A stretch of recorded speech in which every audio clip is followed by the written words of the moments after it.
Oh yeah, that's today apparently, according to Twitch. Huh.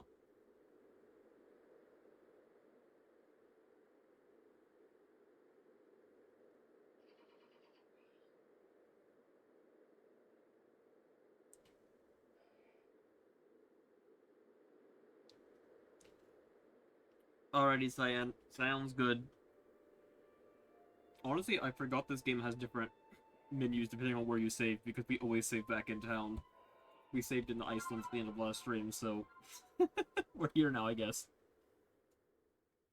Yeah, apparently Twitch says it's our affiliate anniversary today. I've got pop-ups all over my screen. But,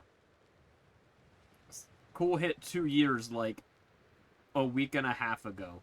So, I don't really believe it.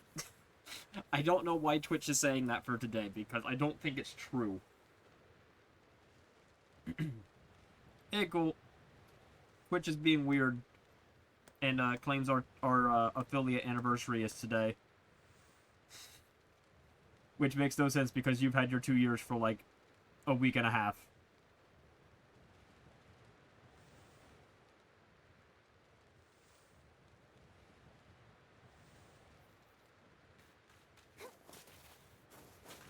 Yeah, yes, I understand. I'm just trying to figure it out because, like, I mean, at this point, so we already know. Like, Xeno 3 is significantly more in-depth to begin than Xeno 1 or 2. Like, it's not even close. You will literally not get... You will literally be lost for the entire game if you miss the first stream. It will be very hard to catch you up. And we're 100%ing it. It's not... We're not doing this thing with 2 where we only do the story. We're doing everything, including all the side content. So you're gonna be stuck with that game for a while. It's gonna be like a 50+ stream thing, more than likely. Okay, maybe not that much. Probably at least 40. So that's why I'm like, I would really prefer you're here for the opening stream. But if we have to start it tomorrow without you, then we'll do it without you. It's whatever.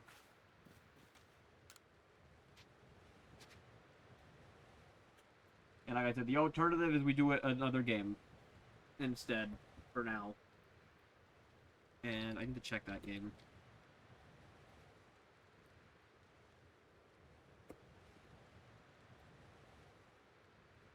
Because it's one I've been considering doing as a stream game. I just don't know if you guys would like it. Yeah, completionist is only 27.5 hours. And we would not be doing it all because the platinum trophy is unobtainable. We would just be doing everything. We would just be doing everything that doesn't require an online connection, because the online for said game does not exist anymore. Alright, I guess I can just say it, because I do need to know if you guys would actually even care to watch it. It would be our first Xbox game. It's not available on PlayStation. It is Forza Horizon 1 on Xbox 360. Hence why I'm not sure if you guys would care for it at all. I know Cyan would not. But given Cyan would be the reason we would be swapping to it, I can't see it in me to care. Sorry, Cyan. But, yeah, it's only like 27 hours for completionist, and that's including the online stuff, I'm presuming, because that's part of the hundo for the Chivos. There's a lot of online trophies in that game, or achievements, because we'd be doing the Xbox Chivos. So we would just be doing the offline stuff. And I would say we could probably do that in about 20 hours. Yeah, and I think completionists might also be counting, like, getting all cars, which is not at all required for anything. But yeah, I figured it could be fun to do that game as a stream game sometime. But again, I don't know if you guys care about racing games, but I want to put more variety into our games, so I feel like we've got to do some eventually. Especially because, you know, I like racing games. But yeah. I'm also not going to sit here and, like, you know, force you guys to watch me play a racing game if literally nobody cares about it.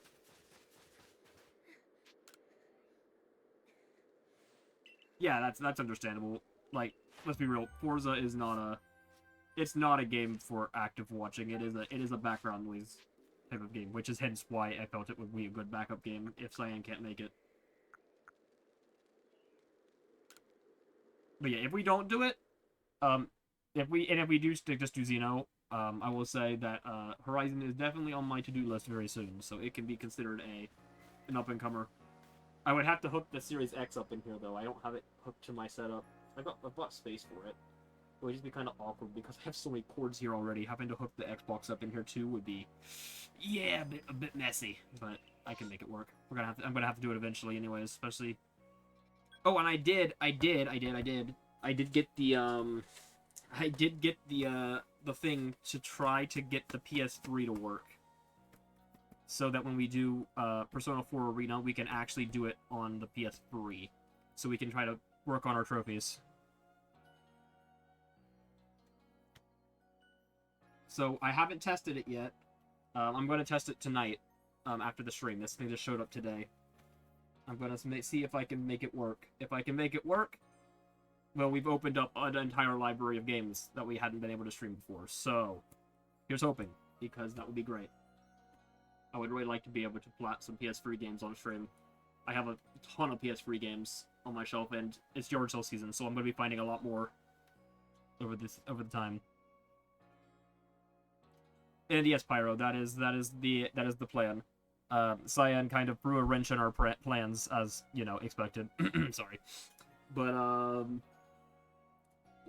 so we're just trying to figure out whether to start it anyways, and have Cyan be very lost, because I don't know if you've played Xeno 3. I'm sure you have, but it's very very front heavy on the lore and the important stuff that you need to know to understand the rest of the game. You have never played it? Ooh. Ooh. Interesting. Very interesting. Okay, well, I will say no more than what I just did.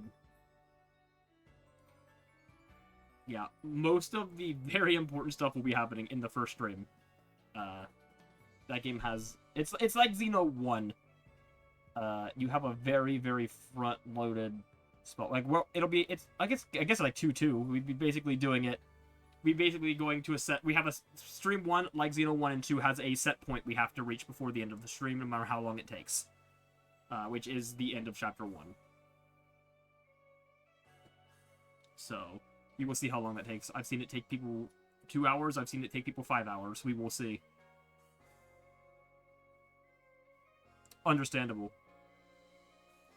But yeah, I do want to know your opinion, though, because I at this point, I do believe we're just going to do Xeno tomorrow. It's unlikely we swap to Horizon at this point, because I have to do setup and testing, and that's a lot for one night, but I can technically do it. But I do want to know opinions on Horizon, and on racing games in general, because there's other ones I would like to stream, too. I mean, at some point. Not commonly, but Forza Horizon would definitely be the first one I'd want to do, because, I mean, that's like one of my favorite racing games, the first one. Plus, we'd be doing them in order, so they'll open up an entire series of now 6 games for streaming. But, like, we could do some Need for Speeds at some point. There's some good ones. I've been wanting to try The Run. And I haven't ever played Most Wanted, and I know that one's very popular. Or, like, Grid 2, also on 360. I love that game.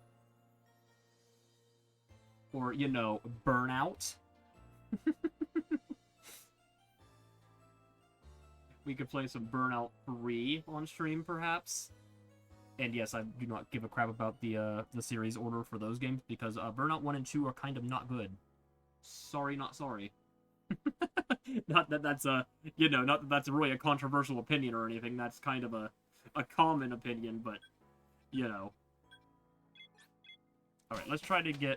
Oh yeah, we'd open up Gran Turismo. Gran Turismo is more interesting. It would be a, Gran Turismo is more of a sim rather than an arcade racer, so it's So for one, I probably suck at it. I haven't played a lot of Gran Turismo. I've played a little bit, but not a lot. I haven't even touched Gran Turismo 7. I bought it, it's on my shelf, it's still sealed. Like a lot of my PS5 games. I have so many games on my backlog, dude. I have 3 Final Fantasy games sitting there on the PS5 shelf, and I have literally not opened any of them. I've got 7 Rebirth, I've got Final Fantasy 16, Final Fantasy 16, and I've got Final Fantasy Tactics, all on the shelf, sealed. And every time I buy one, I'm like, oh yeah, I'll get to this soon, and I just have never done any of them. One of these days. Oh god, what did you find? Is it going to make me incredibly jealous? Probably. The way you worded that makes me think so.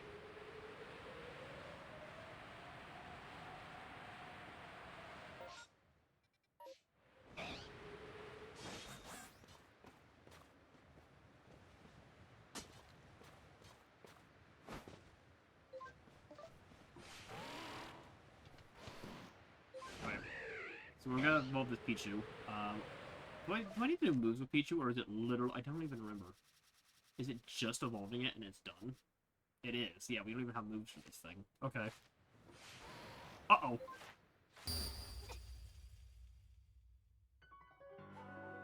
Why did it put me on the deer when I exited the menu? What the hell was that? I didn't do that! What happened? The second I exited the menu, it, like, put me onto Wordeer. Oh, I didn't even... What did I lose? Oh my god, dude, that's so annoying. What happened? I literally have no idea why it just did that. I even tried to save it. I swapped to Braviary, and it didn't come out in time. Oh well. I mean, it looks like I've probably lost a bunch of Gigatime balls. I think I lost like 100 or 200 of them. Whatever, someone will pick my stuff up eventually. Probably.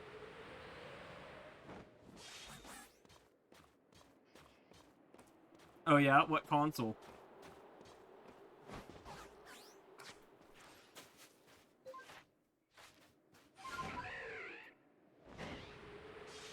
Well, let's make the long trek back to this Garchomp again.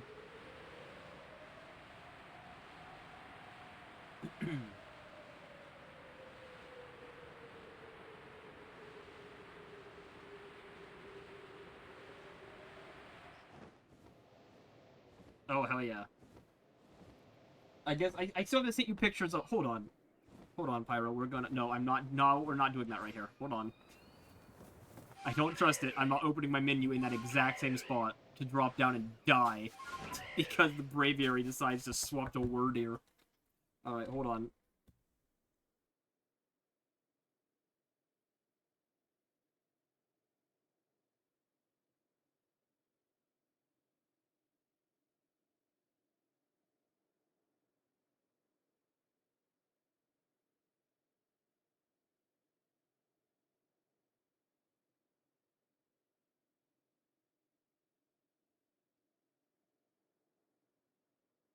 Alright, I'm gonna send you a... I'm gonna send a picture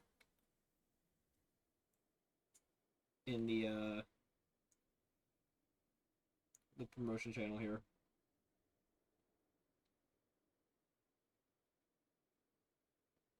I found this when I worked at Goodwill. Someone donated it to the Goodwill.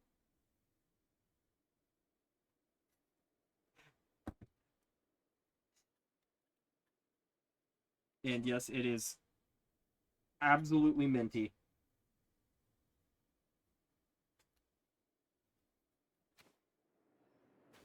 I paid $10 for that, by the way.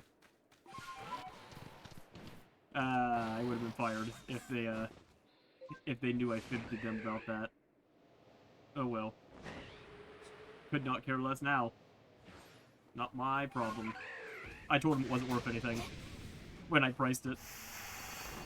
Which I very much fibbed on. That's like $400. Okay, it's not that much.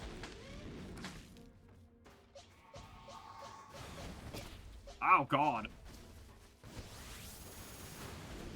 It's like probably $250. But yeah, I told him at work, I'm like, oh yeah, it's not worth nothing. It's You know, it's kind of like one of them old plug and plays. You know, they don't care about these. Um, yeah, no, I lied my ass off to get a hold of that box. Normally, I wouldn't even care, like if it was just a Genesis. But no, the fact it was in this box in the original packaging and it was literally mint. I'm like, no, this is coming home with me, and I will do it. I will do whatever means necessary to get it home with me. So I priced it at $10. Put it out 5 minutes before we closed, and came back the next morning to buy it. It was fantastic. I will say, only the box is minty. The console inside is very rough. A dog literally chewed through one of the cables, so it literally doesn't even work. Like, I have to get new cables for it. But the box alone is like over $100, so I don't even care. I have never seen a Genesis box that minty. Yeah, and somebody just dropped it off at Goodwill. You would not believe the shit that came into that store. It was honestly so baffling. Oh yeah, Pyro, you never heard the sealed N64 collection story, did you? The Goodwill sealed N64 collection. Yeah, somebody dropped off this big old box, just like a big cardboard box, and I open it up, and dude, I shit you not, it was stacked to the brim with sealed N64 games, and it wasn't like crappy N64 games. It was like, there was like a sealed, and they were minty. They were so freaking minty, dude, I couldn't believe it. It was like there was a minty-ass Pokemon Snap sealed. There was a Banjo-Kazooie, a Banjo-Tooie. What else was in there? There were so many, dude. That box was worth, I shit you not, like $15,000. And yeah, I couldn't get away with that one. Everybody in that store knew what it was worth the second it came in. It went to our Goodwill site and they auctioned it off and made like $1 zillion on it. And we got a pizza party out of it. As thanks for making them like thousands of dollars. Because of course, that's, you know, how it goes, good old corporate business. But I will say, I snuck one, like I didn't let it go to corporate. There was one that I kept at the store, which was actually an accident because we found it in the tote when it got donated. It fell out of the box. It was the Banjo-Tooie. That one game was worth $1,400 at the time, might I add. I think it's worth a lot less now. I think it actually kind of fell off, which is surprising. Which is very rare. I think it's actually only a few $100s now. It actually might be worth less than I sold it for. Hold on, let me, Banjo-Tooie, what does it go for now, sealed? $630 on average. So really, the guy who bought it didn't get that good of a deal now. At the time, it was $1,400. I have no idea why it fell off a cliff. Yeah, like back here, yeah, there's a spot. Yeah, it was insane for a while, and then it just fell.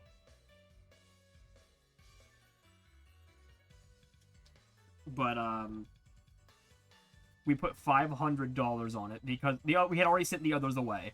And I'm like, I'm not sending them this one. I literally told my manager, I said, you made me send all those away knowing I'm a collector and knowing how sad I was to see that Pokemon Snap go. Because you know how bad I wanted that minty-ass Pokemon Snap sealed? Like, it was worth $700, and I wanted it so bad, dude. I was so upset that we had to send it away. So I said, you're gonna let me sell this in store. I promise someone will buy it. If I put $500 on this game, someone will buy it by the end of the week. And if they don't, I will use my entire paycheck on it. And the manager said, all right, as long as you buy it by the end of the week, I will let you put it out. Because, I mean, they couldn't say no to having a free $500 sales when we averaged about $1,200 a day in sales. So one item making up half a day's sales, they couldn't resist that. It would make our store look really good. So I put it out for $500. It sat for 4 days, okay?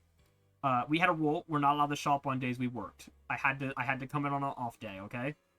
So I worked all week, and the night before I was off, and got paid because I couldn't pay for it right that second. I was waiting for payday / off day, which happened to be the same day, that Friday. On Thursday at 4 p.m., I got off at 6:30. The store closed at 6:30. I would have come in the next morning and bought it. Some collector came in, saw it, and bought it immediately. And was very happy. So I missed that. I missed out on Banjo-Tooie sealed for $500. Which, again, now the game's kind of fallen off a cliff price-wise. It still would have been a good deal. It's worth $630, but it wouldn't have been an absolute freaking steal like $500 at the time would have been when it was $1,400. So I'm not, like, super beat up about it. Which I will say, you could take whatever price that was, and you could triple it. So it's probably over $2,000. Like, in the condition it was in, dude, it was so minty. Like, it was imperfect. Like, it literally looked like it came off the Walmart shelf an hour ago. No tears in the plastic. It was still, like, smooth. You know how when games get old and kind of dusty, they kind of get that weird, kind of rough feel to them? Like, it still felt like a new game, you know, on the outside of the case. Like, it had that fresh plastic feel.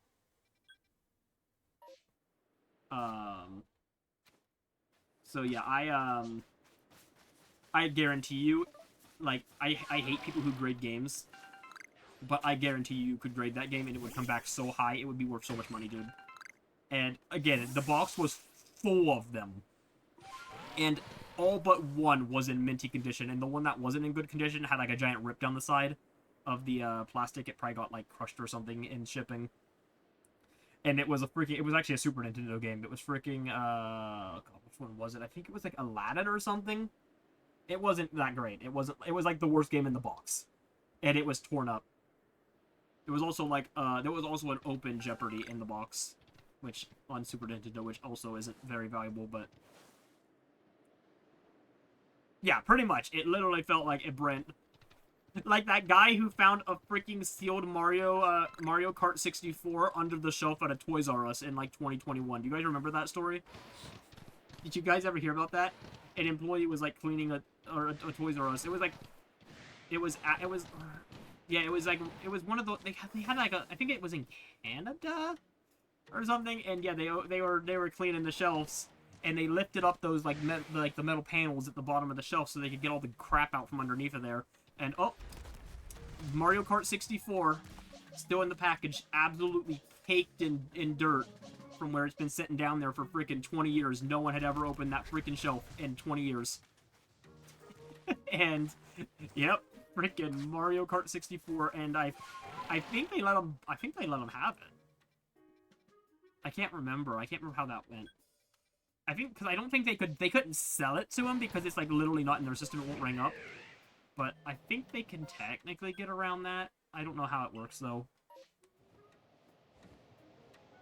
Oh yeah, absolutely. Like, I cannot believe that it literally had never been touched a single time since freaking 1996 or whatever the hell year that game came out. Maybe 97, I can't remember. But yeah, no, that's actually crazy to me too. But it's not even the first time I've seen crap like that. There's a guy who used to do, before Pokemon cards became, you know, an absolute pain in the ass to everyone who wants to actually collect them and not be a scalper.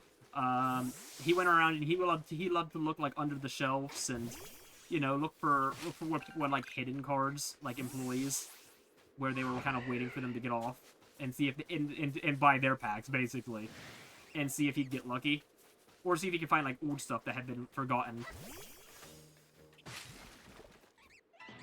And what happened? Oh, this is a bad idea. Yeah, my Pichu's so dead. Oh, but Ambipom! Oh my god. Wait, how did the Ambipom get in? It can do that? I thought when you did a tree it... Oh my god, whatever. But, anyway, he lifted a shelf at a Target. It was a Target. I can't remember where it was at. And underneath the shelf was a sealed... It was... He actually went and looked... Because they had, like, moved their cards, okay? But he's like, I know that this particular Target, like, they used to have their cards back here, because, you know, they've had general layouts. Like, this Target's old enough where it used to have their cards here, because every store has, like, the same general layout. And I know this is where the card section used to be. So he goes over there and he lifts a shelf, and there was a sealed pack of, what was it? Fire Red Leaf Green? Like, Rocket Fire Red Leaf Green? I can't remember what that set's called. But it was, like, the Rocket set from Fire Red Leaf Green from, like, 2004. A sealed pack under the shelf, and he brought it up to the self-checkout. He had to get help from an employee. But they ended up eventually, he bought it for... Actually, no, I think it rung up. Wait, no, I don't think he needed an employee. I think I remember it rung up. It rung up at like $1.50 or something, or maybe less. It was on. It rung up clearance, which was hilarious because it had probably been clearanced, some 15, 20 years ago. I'm just baffled it was still in their inventory at all, because you'd think an inventory count would have removed it. But yeah, that was the only like crazy thing he ever found in that series. He did it for a long time, but most of the time he would sometimes find fun stuff. Like I think a year or two after they discontinued celebrations for the 25th anniversary, he lifted a shelf and found a bunch of celebration stuff someone had hid to come back for later, and they just never did. So he got a good deal on those because they were kind of expensive at the time because they were out of print. But most of the time he would just like find a single pack maybe here or there and be like, all right, or he'd stretch it and be like, okay, this pack fell off the shelf and is like on a lower shelf. Since there's nothing else, we'll take this one home, and out of place. But it was entertaining. I don't know if he still does it. He probably can't. He probably got forced retired from that series nowadays. You can't find shit at the stores now. Hey, Drugdor. Thank you. Even though I'm pretty sure Twitch is high on that because Cool got his 2-year sub in like a week and a half ago, which shouldn't be possible if our anniversary day is today.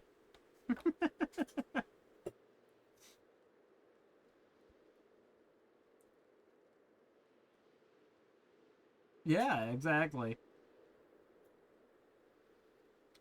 Like, I remember as a kid, my dad would buy not baseball, he'd buy football cards,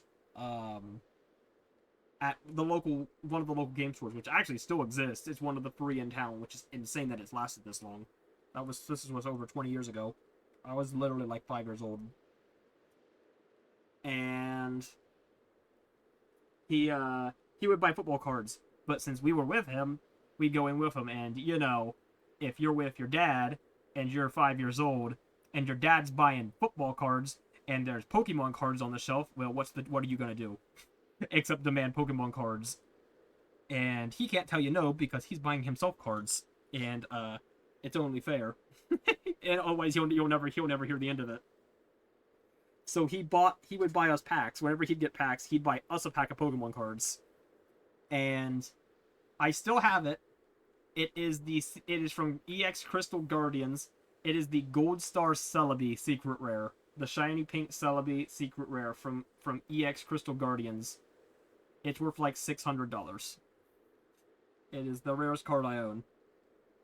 And it is the chase card for that set. And I pulled it as a 5-year-old, and I had no idea it was worth anything. My dad did because he saw it in a magazine and saw it was like listed as like the rarest card. And immediately stole it from me as a child and hid it up in the closet so I couldn't damage it. I, of course, found it in the closet and got a hold of it and damaged it anyways, but that's how it goes. So, rip that Celebi. It's still in passable condition, but it's not in good shape. It's not anywhere near, it's not near mint, it's not mint, it's not even lightly played. It's a played card.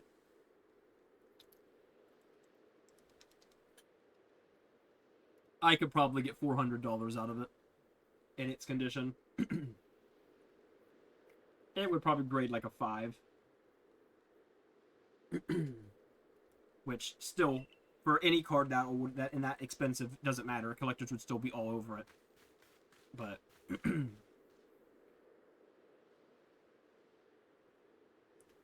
oh really? You have sealed shit on Genesis? That's insane. See, that's how you make me jealous. I love old sealed stuff.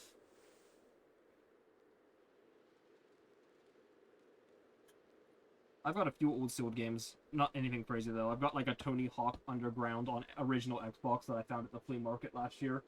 That they charged me, like, $5 for it. Which I couldn't believe it, because, like, they basically charged me for the open price and not the sealed price, which is, like, $50. I don't have, like, a crazy amount of sealed stuff, though. I've been wanting to buy a sealed copy of Red Rescue Team on GBA. Mainly because I've been trying to find a complete in-box copy, and I literally can't find one that's not really damaged. So I'm at this point where I'm like, I'm just going to pay a couple $100 extra and get a sealed copy so I know it's in mint condition.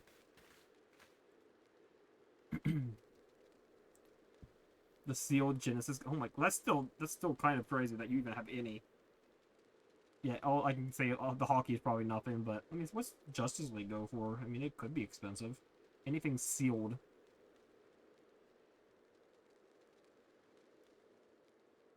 Yeah, dude, that's still $100. Justice League's still $100 sealed. It's only $25 open, but sealed it's $100.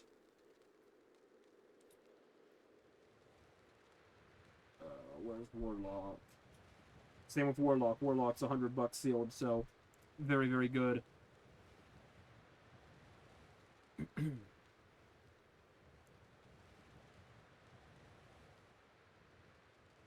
Yeah, pretty much. All-Star Hockey 95 is probably... Yeah, All-Star Hockey 95 is only $20 sealed. That tracks. If a game has literally no desire by anybody at all, it doesn't matter if it's sealed, it won't be worth anything. The other two are at least, you know, kind of interesting games, so they'll have... Oh, God. Sonic Chronicles sealed. That's hilarious. Dude, that game is such ass. I played it as a kid, and even I was like, oh my god, this game is awful. I will say, though, a sealed copy of the game goes for $75, so congrats on that. That's pretty solid. And a pretty funny joke piece. I would definitely keep that in the collection if I were you. Sonic Rush might be expensive sealed. Sonic Rush is actually pretty, like, good. Actually, it's cheaper. I mean, not by a lot. It's $70 rather than 75, but that's actually hilarious that it's a cheaper game sealed. Maybe Sonic Chronicles is worth more sealed because then you can't play it. If it's sealed, it can't hurt anyone. You can't suffer through the game if it's still in the plastic. Oh my god, dude, that game was so bad. Like, the soundtrack, as a child, like, you know how I am with my soundtracks? I love a good soundtrack. That game's soundtrack literally made my ears bleed. Like, it was, like, awful. And somehow I played that shit all the way to the final boss, and then I couldn't beat the final boss, and I just, like, stopped trying after, like, 2 attempts because I hated the game so much. Unleash the game like a curse. No, he's going to curse. It won't be cursing his enemies. It'll curse his bloodline. He won't be able to escape. His home will become haunted for all of eternity.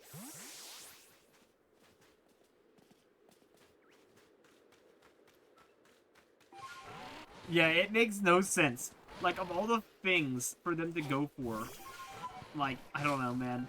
And just the fact that it was so bad, like, of all things, come on. Like, it's pretty clear that it was made because of the fact that the Mario RPGs were, like, huge at the time. This was, like, this was, like, around the time of Bowser's Inside Story coming out and being, like, you know, a massive hit. And it's still a massive hit to this day. But, yeah, I just don't understand, man. Why you open it in someone else's home? But wait, it's a DS game, not a Genesis game, so... But yeah. That's... I mean, hey, you've got a pretty solid collection, Pyro. You don't have the numbers I have, but... Like... But you've got solid stuff. You've got some solid stuff, and some of your expensive stuff beats my, beats a lot of my expensive stuff.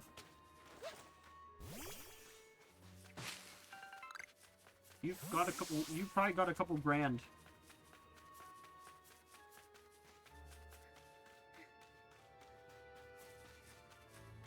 Oh. Come on, Pichu, I need you to just be nice to me and just evolve.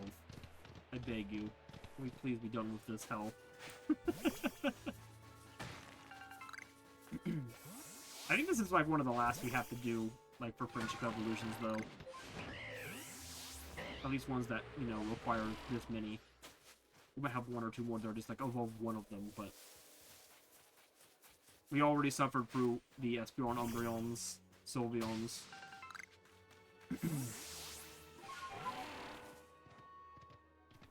Honestly, that is impressive that it survived the move without you even knowing it existed.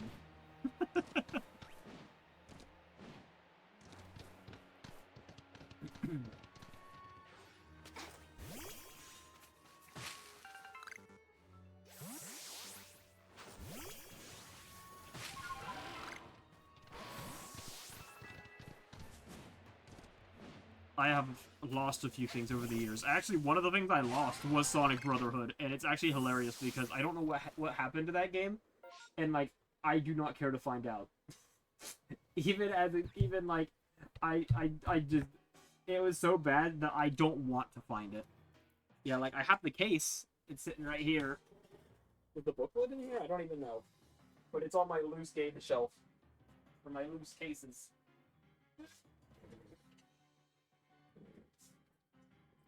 It's crazy too because like the cover art on this game kind of slaps. Like I bought it because the case looks really cool. It looks like a cool game, but it sucks. Yeah, no game. I got the booklet in here though. That is the most random selection of games on the bike. Oh, because they're all Sega published. What the hell? Sega made the Iron Man and Incredible Hulk movie tie-in games? That's so funny to me. But, you know, it's, yeah, the case makes it look like a cool game. Oh, hell yeah. Does it still have the box? I doubt it. But, hey, even loose, it's like $250, so, that's pretty sweet. I have one of those as well.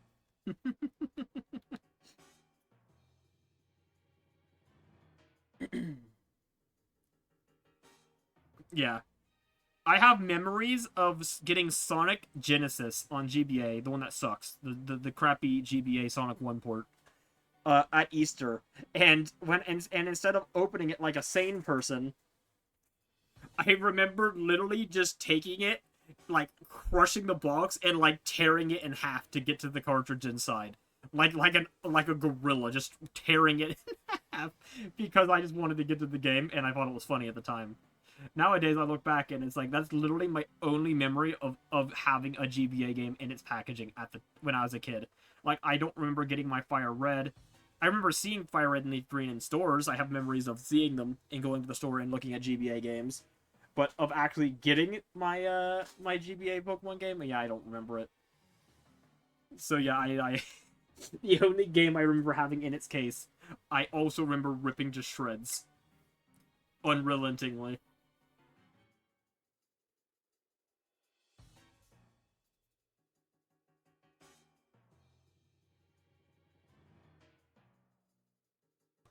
I mean, to be fair, this task sucks.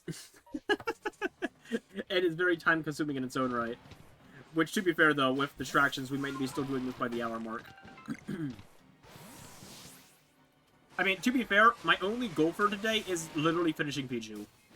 Anything past that's a bonus. We'll have hit our goal of 142 before next game.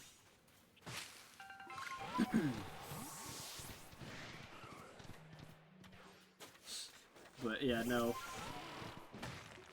You know how to distract me. We talk about game collecting, and I will go on I will rant for hours.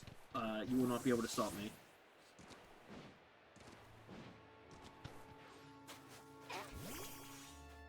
Oh, I did get 2 more points towards the Wii event today. I'm at 39 out of... Oh, it's pretty. Would you look at that? What do you mean can't evolve now? Oh, it's out of its bowl. There we go. Hooray, it's done. Alright, guys, stream's over. See you tomorrow. No, I'm kidding. Oh, where is the, perfect track right here? There we go. 142. Alright. 100 Pokemon to go. Look at that. Well, Pokemon cards I don't think are particularly rare. They're just old. Yeah, that's fair enough. No, the red HP number doesn't mean anything. Um, oh, the Dead Species ones are cool. To find a first edition, if you look at the card right below the picture, okay, of like the actual image of the Pokemon, below the picture and to the left, like on the bottom left of the picture, there'll be like a little circle with a 1 in it, and it'll say edition. It's the little first edition symbol they used to do back in the day. That's how you can tell.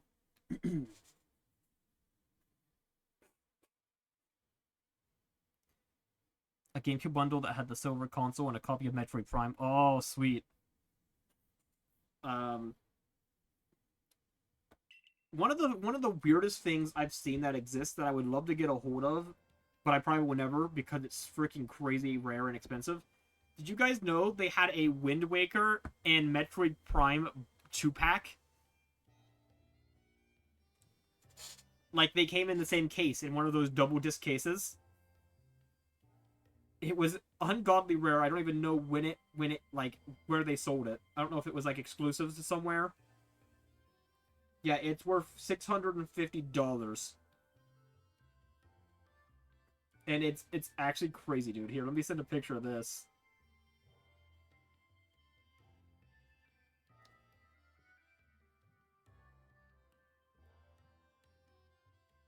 Here, I'll send it in the same channel below that Genesis image.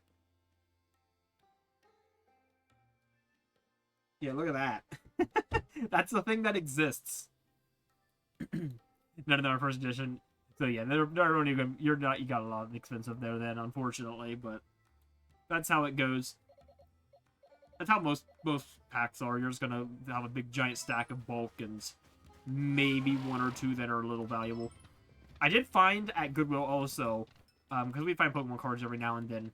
I found in the bottom of a toy bin, like just a random like plastic toy tote, like a little mini toy box, a bunch of old action figures, and I get to the bottom and there's like a few loose Pokemon cards, a bunch of like base set commons and stuff.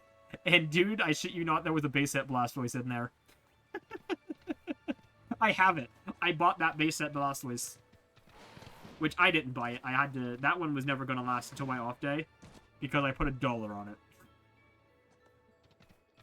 it. So I ended up having one of my buddies who went in there and shopped all the time. I always got him deals in there. So when I said, "Hey, can you give me that Blastoise and not keep it for yourself? Can you like let me have that?" He did it. He didn't care at all. He let me have it. I got him so many games for dirt cheap in that store while I was there. But yeah. Alright, let's head back, and I guess officially turn in this Pichu because I don't think I had done it yet. Gascar and Shrek Super Slam dual pack for the DS, which you also found in your basement. Hold on, though. Hold on. You know what the funny part is? I would not be shocked in the slightest if that was, like, ungodly expensive for no reason. Just because it has Shrek on the cover. Oh, I see it. Holy shit, it's worth 60. It's worth almost $70. Knew it. Yeah. If you open it, it goes down to $6. But since it's sealed, it's worth 66. That's freaking hilarious and completely expected. It has Shrek on the cover. Therefore, it's going to be collectible as a meme.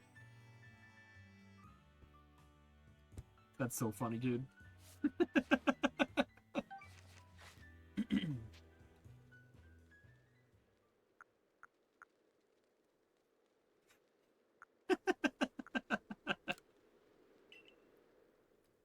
Dude, the top retro achievement streamer who I follow, he literally every Christmas will master every new Shrek set that has released in the past year.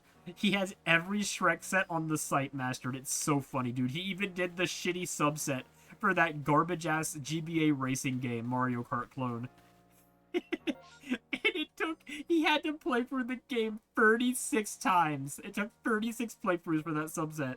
Because it was a joke subset where you had to beat every difficulty with every character. So to do the game 36 times, and he actually did it for the meme. He wasn't happy about it, but he did it. I guarantee you whoever made that subset did it specifically because they knew he'd be forced to do it. Wait, I need... How does the... Oh my god, dude. Wait, are you the one who was talking about how you like returned the game or something and they like recommended the Golden Sun to you over that? Was that what it was?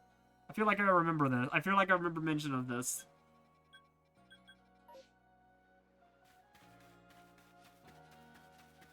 Oh, fantastic. So I do remember, yes. The GameStop employee who had mercy on you. It was like, no, please don't buy this shit. Let me show you a good game.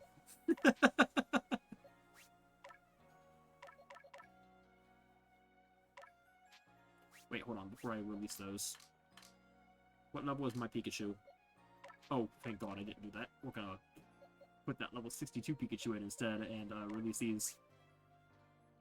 Oh yeah, it was EB Games. Oh my god, dude. Come on, cat. Cat wants into my room. Alright, let's get rid of these Pikachus here.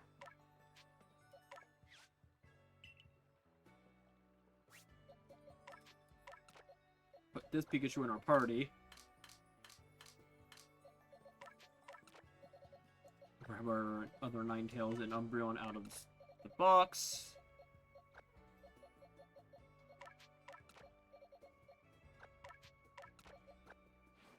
Okay, all set. Oh yeah, absolutely.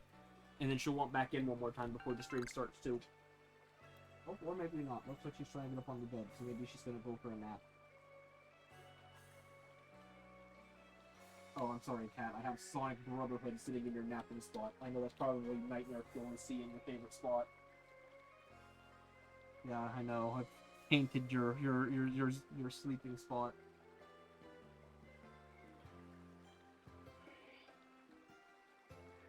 Why are your eyes all runny?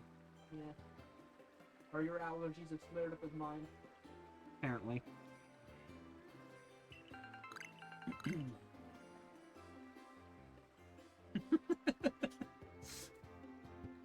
Yeah, unlikely. How many games are we up to? 14. Oh, well, 1494. I need 6 more games to hit 1500. And I'll probably, and if I don't, I'll be pretty sad. If I have the biggest yard sale event of the year is next weekend. The one where last year I came home with all those $100 games. You guys remember that? Cool and Cyan specifically. I know Pyro wasn't here. Where I got Xenosaga and freaking Dragon Ball. Which one was that? Tenkaichi 3. Yeah, that was a cracked weekend, dude. Oh yeah, and that sealed Wii. I got that the same day too. Or not sealed. That's the complete in box. The complete in box. New Super Mario Bros. Bundle. Wii. Yeah. That's a couple $100 too. Sweet. I don't think this year's going to pass it, but that I've had crazy years. I found Resident Evil 2 and 3 at these sales on PS1, which they're $100 a piece. And I found... Oh yeah, I found... this is where I found that one year where I got all the freaking Pokemon games. Like that massive DS collection that had like every Pokemon game in it. It was worth like... It was like a box like worth over $1,500. And I bought the whole box for $50. Yeah, that was crazy. So, I'm not really expecting to even come close to those. But, yeah. And yeah, so since the Pichu evolutions counted for Pikachus as well, we only have to do Thundershocks and Thunderbolts. So that's easy peasy. Let's get started on this. Do I have my moves? I need to get the oh, gotta get the other one. Change moves. Oh, alright.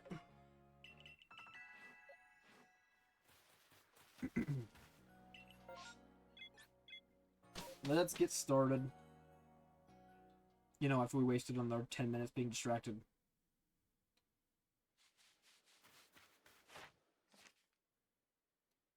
Alright, 23 Thunder Shocks. And 37 Thunderbolts.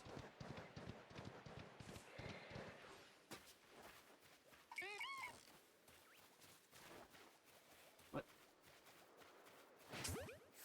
Oh wait, that was a bowl. I didn't want to catch you, beaters. Damn it.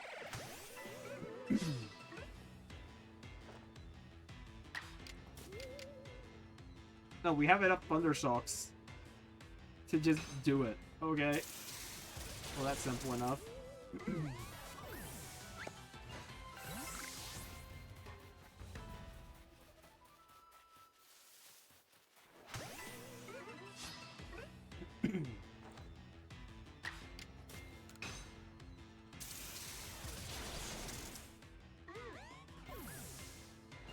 It is pretty funny that it took us 142 Pokemon to get to Pikachu.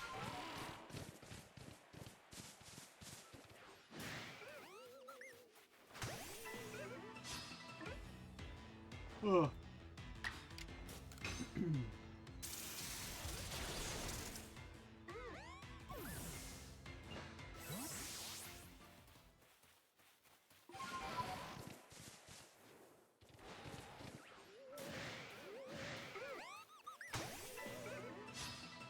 We're lucky that these things are stupid and make that and stand still while they do their cry, so I can walk behind them and get 3 back strikes on every single one of them.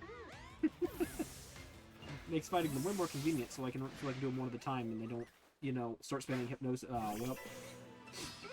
When they don't start spamming hypnosis. When this happens, and I have 2 of them.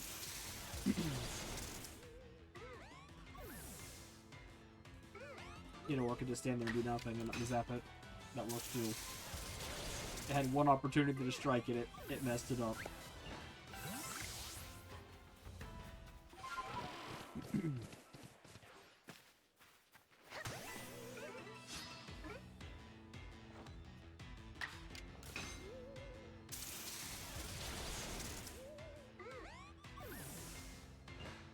Oh.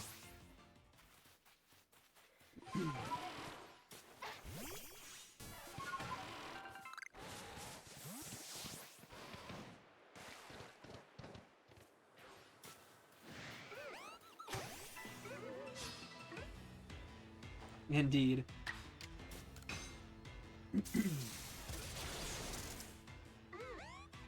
It saw the plot on the rat and just knew its time had come.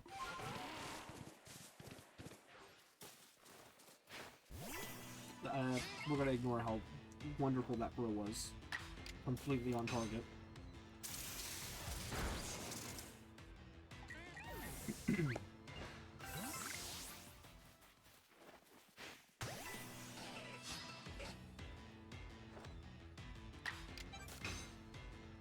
Ignore what?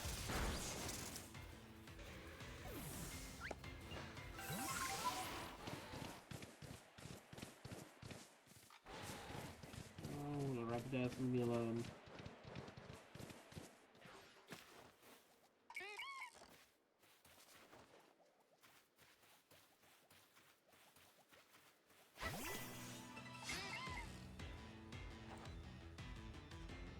Indeed, we are.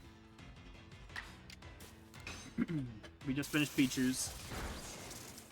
We are officially at 142 out of 242 Pokemon mastered. We have 100 Pokemon left.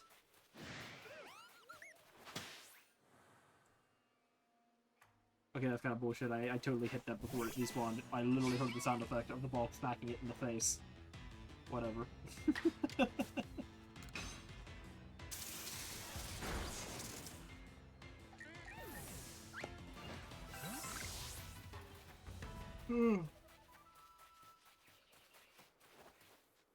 Around.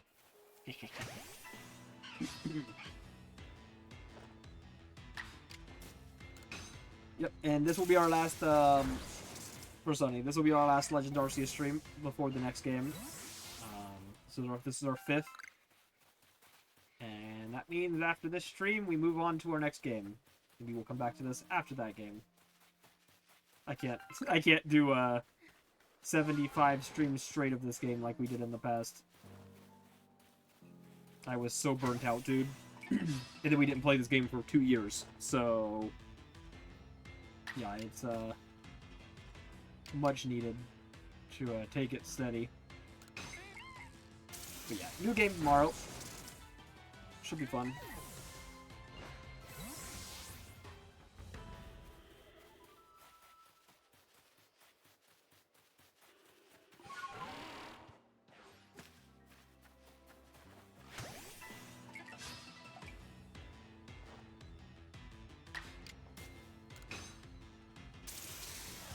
You can indeed.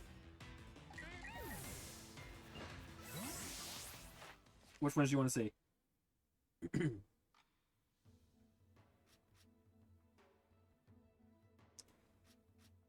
No, he's talking about my actual move progress because he keeps picking Pokemon thinking they're going to be painful, and I've already done the painful part of them.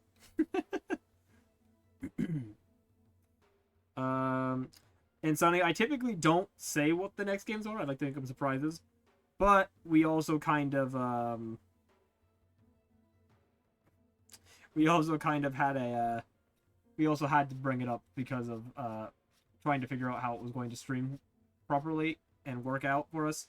So, it was, yeah, this one's almost done. Like, super almost done. So it's Xenoblade 3. We had to bring it up specifically. But we will be doing Xenoblade 3 starting tomorrow. Bonsly next. Okay, okay. First Bonsly.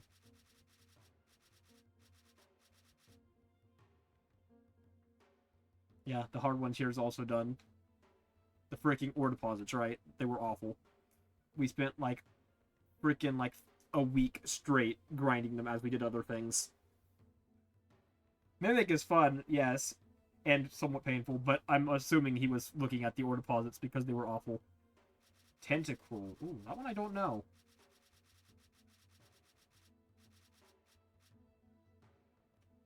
Okay. That's a little more painful looking. Yeah, I haven't done a lot with the ocean stuff. That's a maybe.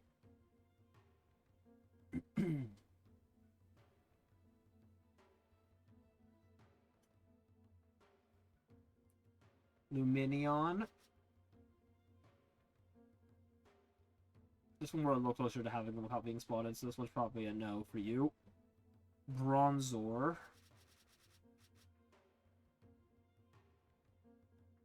Okay.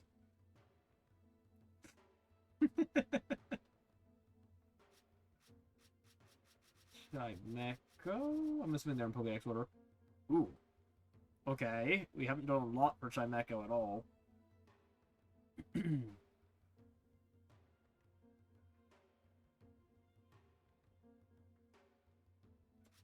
And Clefable. Number caught at night 25? What the frick? Is it just the alpha? There's gotta be more than the alpha if they want you to catch that freaking many of them. Oh, that one's gonna suck too. He's been doing his homework. And you choose Chimecho. Okay. I feel like I should be scared of how bad this one is because I don't actually know where to catch them when they're not the alpha. Apparently I've caught 7 that aren't the alpha though.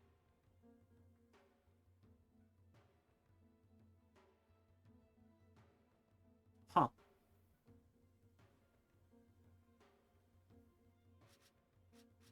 And obviously the alpha can't be light because it's freaking giant and heavy.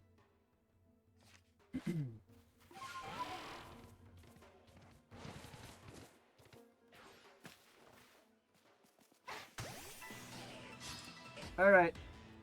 Maybe you'll catch a few of the major lore implications, and maybe you won't. We'll find out.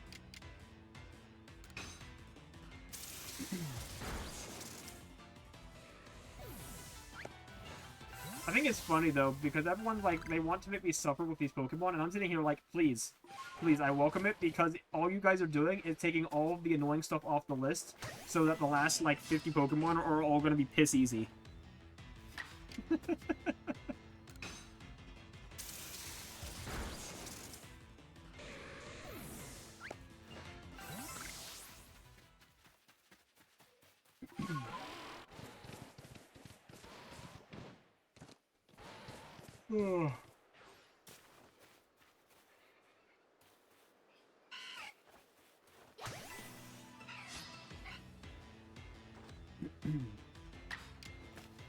True, true.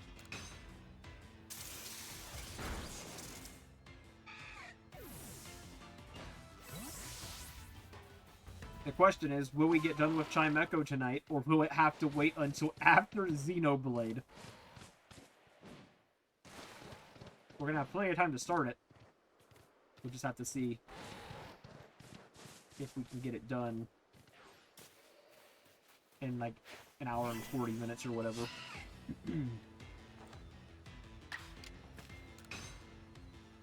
Okay, we're almost done with just Thunder Shocks, and then we'll just have to do the 40 Thunderbolts, which will be a little more tedious, but also not awful. Some weasels.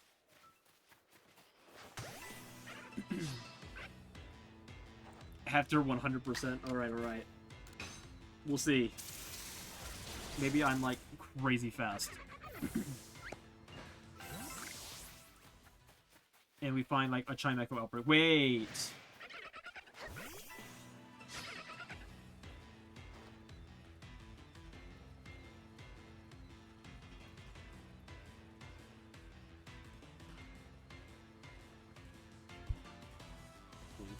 Research.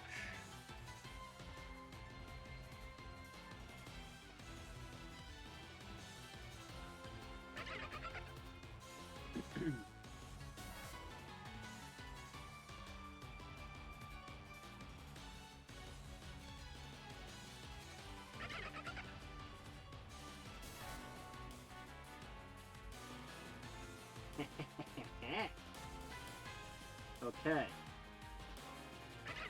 They can be a massive mass outbreaks in the Highlands. We have our strategy.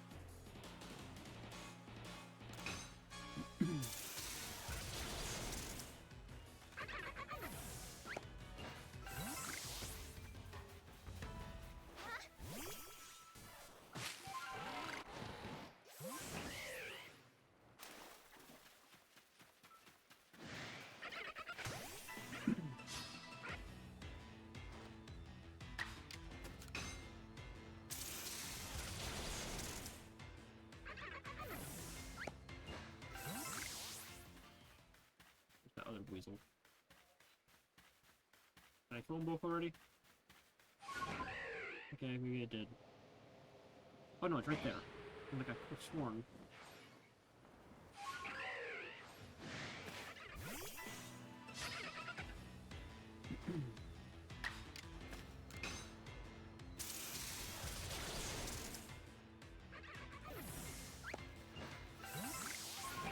Okay, Thunder Shocks are done. Thunderbolt time.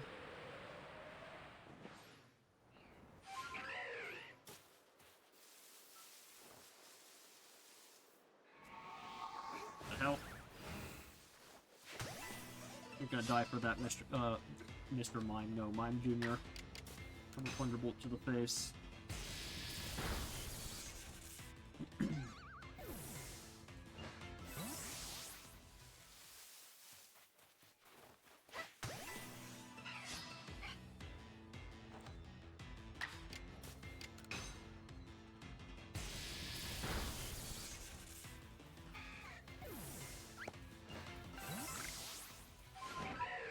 What the frick? Oh, I saw red and I saw Mime Jr. and I thought it was an alpha. No. Bad. Run. Turn around and run. You're still trying to attack? Oh, there we go. I was gonna say, I thought after they hit the first time. How hard is it to complete the decks in this one? Oh, boy. Well, to put it in perspective, this is stream 85. 3 hours each. We've technically completed, quote-unquote, the Pokédex. We've got everything caught and seen. However, oh my god, dude. Sword and Shield, I could do in 50 hours. Playtime in this one, we're almost at 300 hours. And if you look at our perfect number in the top corner there, we're at 142 out of 242. We still have 100 Pokemon to go. We're averaging 2 to 3 Pokemon per 3 hours. So for perfecting this Pokédex and Pokemon or Legends Arceus, I'll show you here. Each Pokemon has a list of tasks. So for let's go all the way up. For Rowlet, you have catch 5 of them. You have to use Leafage 15 times, use Roost 15 times, use Aerial Ace 15 times, use Strong Style moves 15 times, Agile moves 15 times, and Evolve 1. Okay? So, to complete the Pokédex, it's actually very easy because you only need to get 10 points, okay? Each task is 2 points. So I only have to complete 5 tasks across this board to technically complete the entry. However, we are not completing the entries in this playthrough. We are perfecting the entries. We are going for a perfect Pokédex, which does nothing for you. We've already got our shiny charm, so technically we've already 100% of the game as far as, you know, the simple part. We're going the extra mile to literally perfect every single task for every single Pokemon in the game. That's what we've been working on for the past 300 hours. And yeah, we've done about 142 Pokemon so far. And we've got a lot more to go. Perfecting it, we'll put these little sparkles on the Pokeball on there. So yeah. But yeah, no. As far as just completing the Pokédex and like catching everything in this dex, you also do have to do the extra step of getting 10 points on each entry, so you can't just catch one and be done. You do have to at least do a couple entries to like to count the dex as complete and get your shiny charm. But no, to get the shiny charm in this game, I think we had our shiny charm by like stream like here. Let me. Yeah, I have the thumbnail. Let me go. I have it set as the thumbnail. Let me find it real quick for you. It'll give you a general idea. Which, to be fair, we were going kind of slow because we were aiming up for perfecting Pokemon even then. Along the way, but I believe... Yeah, right here. It was... Oh god, okay, it took us way longer because of how long it took us to do everything else as we went, but we got it on part 58. So it still took us over 200 hours to get that, but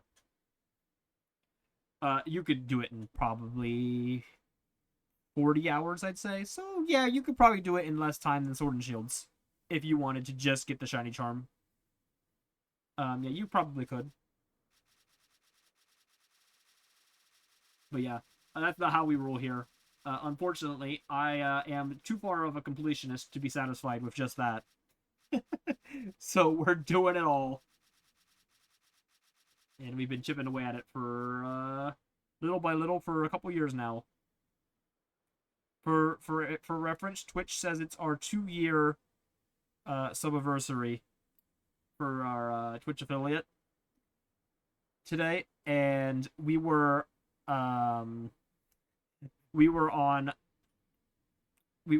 playing this game when I got affiliate. Oh yeah. The best part about Legends Arceus actually is that the game is designed to be played entirely single player. They actually you can still do trade evolutions as usual, but you don't have to trade for them.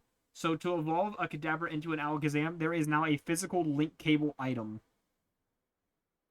exclusive to this game that you can use to evolve it, like an evolution stone. It's only in this game.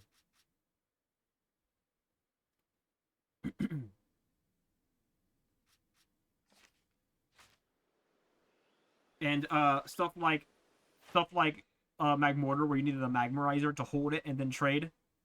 You can just use it as an evolution stone too. It just works as an evolution item. Yeah, it's never fun. When I typically try to go for a complete Pokédex in like a standard Pokemon game, I will. There's typically like a cheat sheet you can use to use link to try to link trade with people by going through passwords and like codes. So there's like a website they always set up after every game, and each trade evolution will have a label they'll like put on there, and then they'll post it online. So everybody who wants that trade evolution will specifically search for trades under that code, and if you use those codes, you'll find someone after a couple minutes of searching, and they will always try to trade you that Pokemon. So what you do is you just trade them one as well, and then you both get the trade evolution at the same time. So like, say you're looking for Gigalith, you'll both trade each other Bulldors using that code, and that's how I do it. It's so much easier than trying to find someone to do it that way. Yes, they have version exclusive codes as well.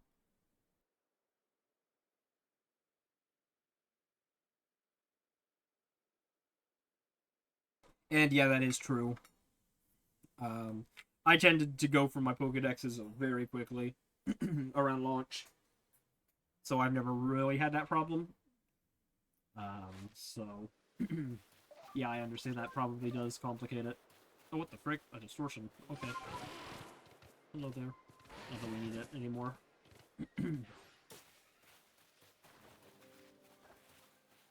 But yeah, right now, for example, we are working on Pikachu's tasks, which is 40 Thunderbolts. Very behind, finished Violet and Sword this year. Fair enough. I'll typically only complete one version's Pokédex, although for Scarlet and Violet, I have Violet and the DLC finished. I'm going to do Scarlet as well, because I want to get the Shiny Meloetta out of home. Which I need to do it for all of them, because there's a lot of... I need to get all of those Shiny Mythicals. I need them for my Shiny Dex, but... You know what? I had never considered that, Pyro. That's actually hilarious. I mean, technically, it is the abbreviation.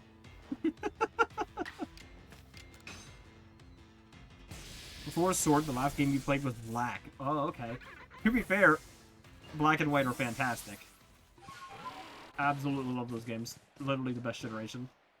Have you played Black and White 2? I'd recommend them, but they're kind of ridiculously expensive now.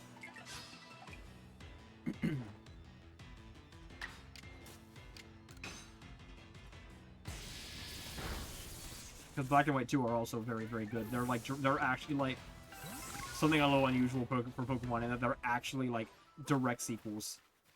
And they have different stories in the same region that take place like 3 years after the first game. And I always thought that was neat.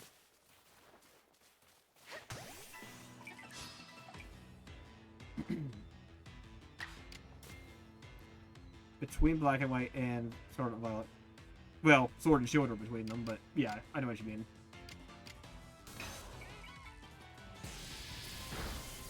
Are you planning on going back and playing Gen 7 as well? I mean, Gen 6, I guess, also exists, but I'm gonna be real, I'm not a big fan of Gen 6. Oh, Rise is alright. Still not great, but I don't really like X and Y. I think they're kind of boring, if I'm being real. I don't think they, I think they spent too much time focusing on getting the game into 3D and didn't focus enough on the rest of the game, so to speak. So there's not a lot of content in that one. It's alright, though. It's probably worth a playthrough if you can find it cheap. Favorite is Heart Gold. Fair enough, that's like my second favorite. Black and White 2 are my favorites, and then Heart Gold and Soul Silver are my seconds. And then probably Platinum after that. I will say I really like Gen 7 though, as like the one that people typically don't like. I actually do like Sun and Moon. Ultra Sun and Moon are also pretty solid, but I do think Sun and Moon are the better games. Ultra Sun and Moon are like kind of like Platinum, and they're kind of like an alternate timeline, but they change like more of the story than those versions usually do, to the point where they kind of feel like a separate story, and because they are a separate story, like the game literally plays out differently entirely. It's not just like, oh, a different legendary during the climax. Like the entire story is different, so it kind of I don't know. It kind of got to a point where when Sun and Moon had the better story, kind of made playing Ultra Sun and Moon feel kind of pointless, especially when they were supposed to be the better version. The only reason you play Ultra Sun and Moon, in my opinion, is Ultra Necrozma, and if you want the extended Pokédex, but...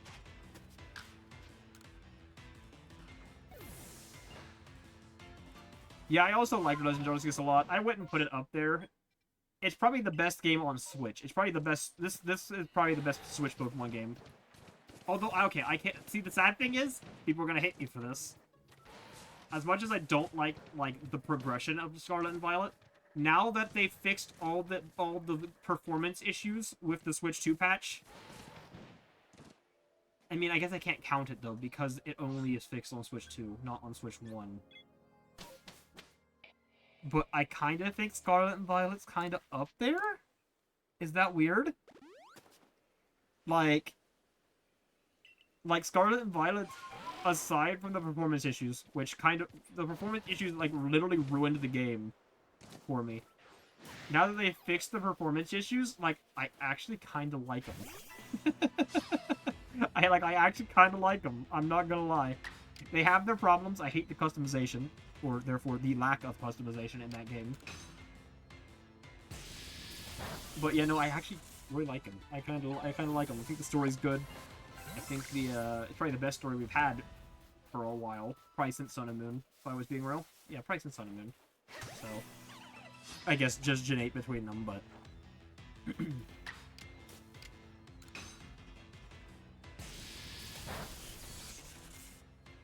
Yeah, it's honestly a shame, because if they came out playing good, I do think they would probably be seen as, like, top-tier Pokemon games. It's just crazy, because they just blew it so bad with the performance.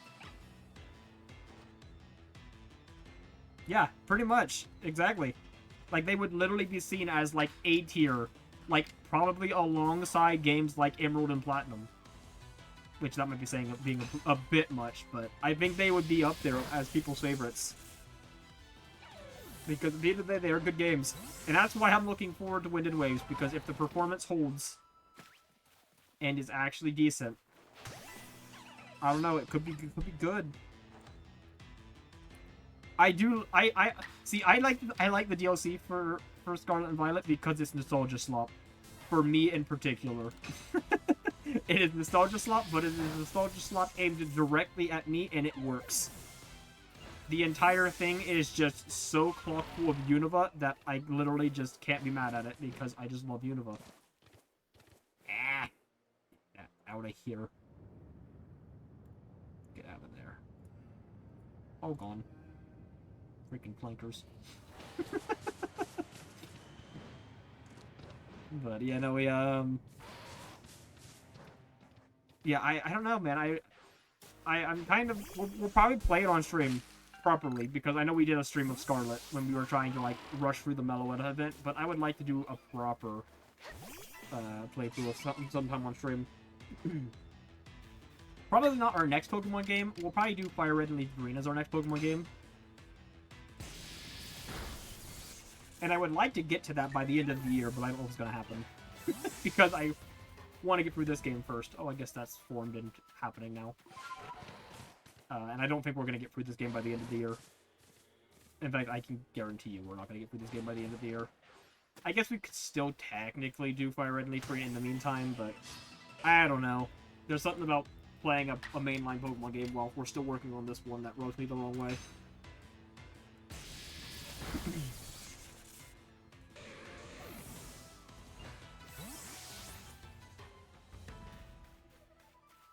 Yeah, that's pretty much what happened. And I think the crazy part is, it's literally, they just needed another year of development time. It's all they needed. And they didn't get it. But now, they're getting it. Because that Scarlet and Violet was definitely the thing that broke that. The feedback was very clear after that game came out, was that it couldn't continue like this. They couldn't keep dropping games with that kind of performance. And yeah, they actually kind of listened, because now we're getting the longer longer dev cycles. And I'm gonna give them props there. They're gonna listen.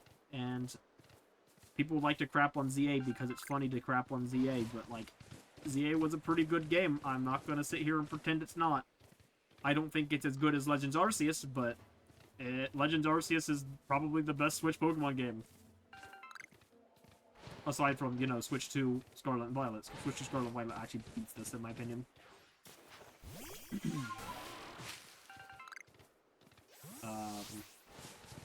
But, you know, I feel like, ZA's pretty solid. I'm not gonna lie. I mean, I got kind of bored of it after I beat it. I didn't do the DLC, which I normally would do.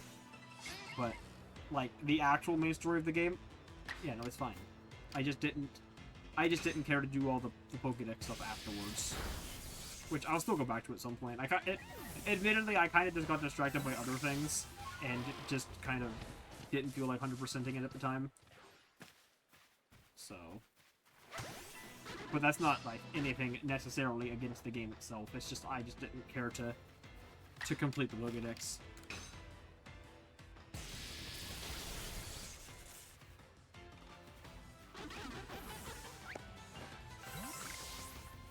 Oh, there was a satchel there.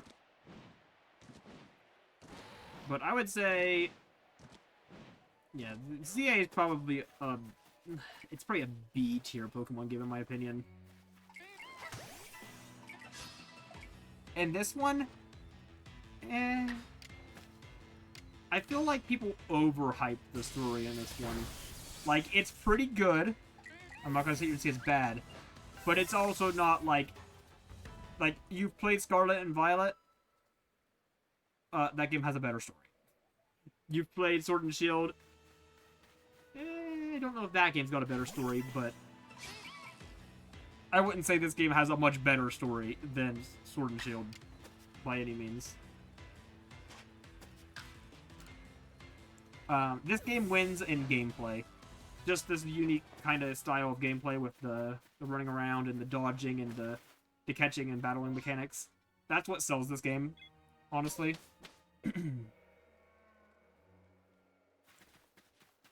See, I would put Scarlet and Violet Switch 2 as an A+. I would put Legends Arceus at an A. And I would put ZA as a B+, B+ tier, I'd say.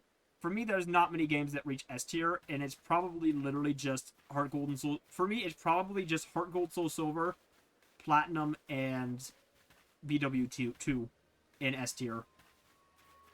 Those are the only games I feel like I can put there. Sword and Shield story was story, yeah. I mean, it had parts I liked, you know? There was a few things, but yeah, it's a very mid-story. This game has, I'd say, an above-average story. It's just, there's not much story. It's the same way. There's not a lot of story here. Most of your time is going to be out in the wilderness, and you're only going to have a cutscene for story every now and then. There's not a... You're going to spend 99% of your game away from story. For what's there for the story, it's alright. It's pretty decent. But it's not anywhere near Scarlet and Violet's, or Black and White's, or anything like that.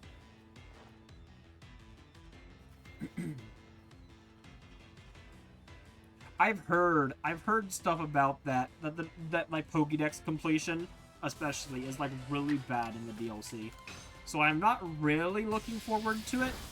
I will say I've listened to the Super Boss's music, you know the one, and the freaking Calamity Bells are hilarious, but also so fitting. Like, it has the exact bells from the freaking Calamity Devourer of Gods theme, and it's so funny.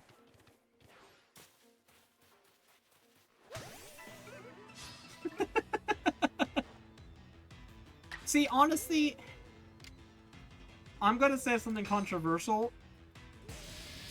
I think the characters were, like, the best part of Sword and Shield. I don't think a lot of the rest of the game was very good. The general story was pretty mid, but I actually kind of liked the characters. I mean, Hop is pretty, like, meh as a rival, but as an all-around character, he's pretty okay. I really like the, I really like all the final fights. Yes, that's how I always felt about him too, if I'm being real. And I do say, I do like Hal more than I like Hop. Hal was actually pretty cool all around. But I do like the whole thing about Hop because he does have a bit of a story to him that I really like. In that he's trying to be, he's only a trainer because of his brother. I mean, he makes that, that becomes very clear, like at the halfway point where he has that fight and you beat him and he kind of like puts him down in the dumps. He's only a trainer specifically because his brother is the champion and he feels like he has to also be champion. But then you beat him down so badly through the story that it literally makes him go through depression. And then by beating him in the league, you finally basically convince him that he doesn't have to be a trainer like his brother, and that's why he goes off and does research stuff in the post game. So I actually do like the characters in Sword and Shield because I feel like they put a lot of thought into the character story arcs. It's just that everything around them kind of sucks. And I'm also not a big fan of Dynamax and Gigantamax, if I'm being honest. I'm not huge on that gimmick. It's probably my least favorite of all of them.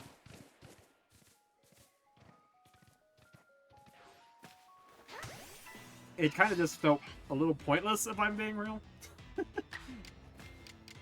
I also really didn't like how every Pokemon basically did the same thing when Dynamaxed, and the Gigantamax forms barely felt any different from a Dynamax.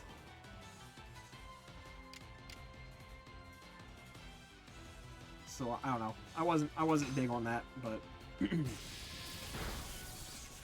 I also didn't hate Sword and Shield. I mean, I have like 300 hours in it, so I can't pretend that I didn't play the shit out of it. But yeah, it was all right. I'd like to go back to it again sometime too, but it's also not. It's not a game if I were to look at my shelf and be like, what Pokemon game do I want to replay? I'd say the bottom two, the ones I'm least likely to say that I want to play through, are X and Y and Sword and Shield.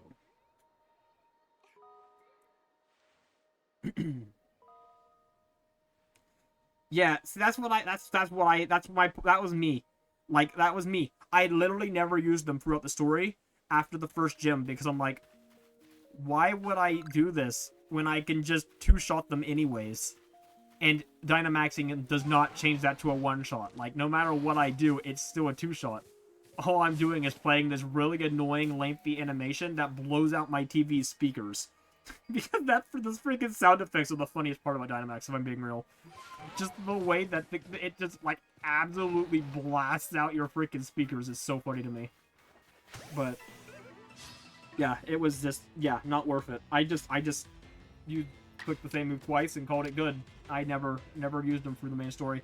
And I thought that kind of really lessened the story to me, too. Because it made the gimmick trivial, and then when you got to the end... When you get to the end, and you fight Leon, and he uses his Dynamax Charizard, and I one-shot it with Rock Slide. His Gigantamax super unbeatable Charizard with a regular non-Dynamax Rock Slide. Like, come on, man. Come on. Like, it just feels so dumb because Leon, like, I won't lie, I actually kind of struggled with the fight, even if I was purposely, you know, handicapping myself by not using healing items and not switching at all throughout the fight. I was forced to use whatever I had. I didn't switch at all. But yeah. Hey, thank you for the follow. Did we hit our follower goal? I wasn't paying it. I don't have it on the screen anymore. I don't actually know. Was that 125? If so, then very cool, very cool. Fantastic. Heck yes. Oh, 140. Oh, even better. Heck yeah. Yeah, you guys can see how little I keep track of that these days. I do appreciate all the follows though.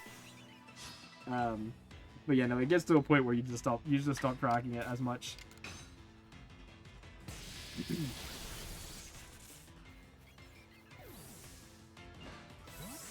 But hey, I do appreciate that follow. And thank you for reaching our goal. We'll have to aim for that that 150 mark next. That'll be quite the milestone. Sniped. Yeah, exactly. It's just 3 turns of Z moves that are less interesting, and an inflated HP bar that 9 times out of 10 means nothing because you're over-leveled and one-shotted anyways. And if you're over-leveled, you don't need to Dynamax because they're not one-shotting you either. Like, no matter what, it just is pointless on either side.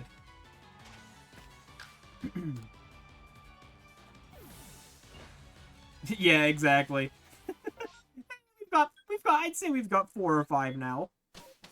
Sunny's been here pretty much every stream since they followed, and I do appreciate that a lot.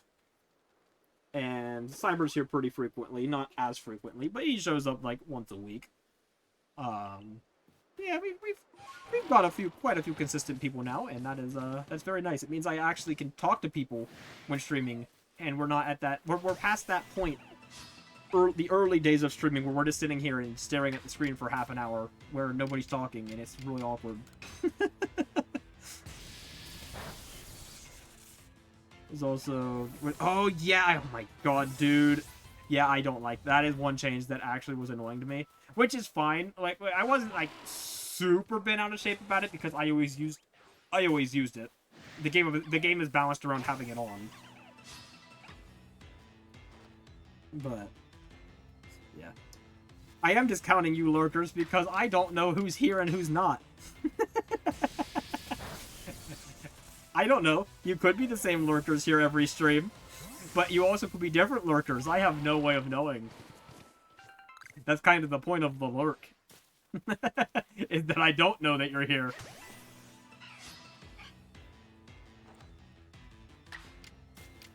But hey, that's all good too. Also, hello, Golden. How have you been?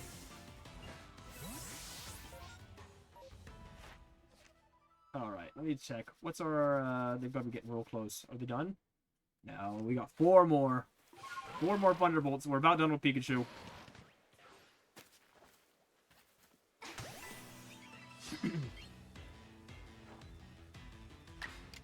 There's a viewer list?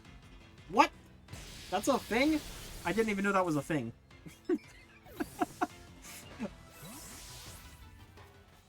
I didn't know that was even an option.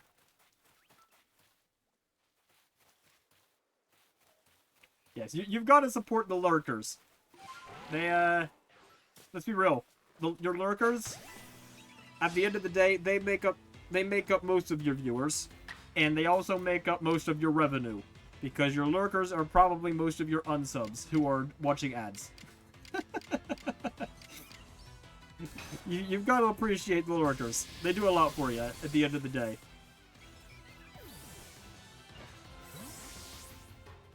Are you serious? I have never...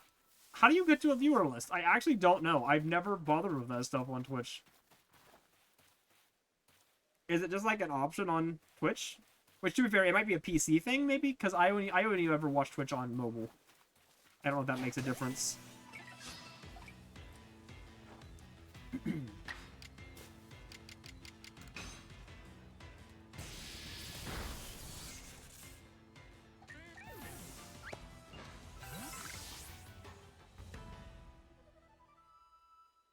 Ah, okay. Okay, well, that makes more sense then. I've literally never watched a Twitch stream on PC. I don't really do a lot on my PC. I typically, if I'm watching something, I watch it on my phone. Because typically, if I'm watching something, I'm probably relaxing either on the couch or in bed. But yeah. I am now searching in vain for the viewer list.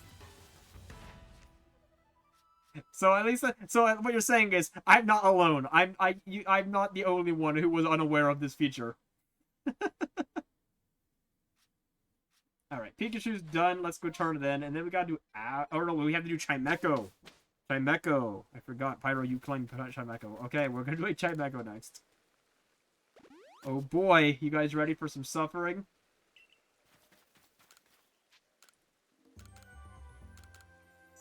Oh, well, you know what? I won't say anything if you don't. Although you did just say something, so oh well. Alright, there's Pikachu perfected now. So if I hop on here.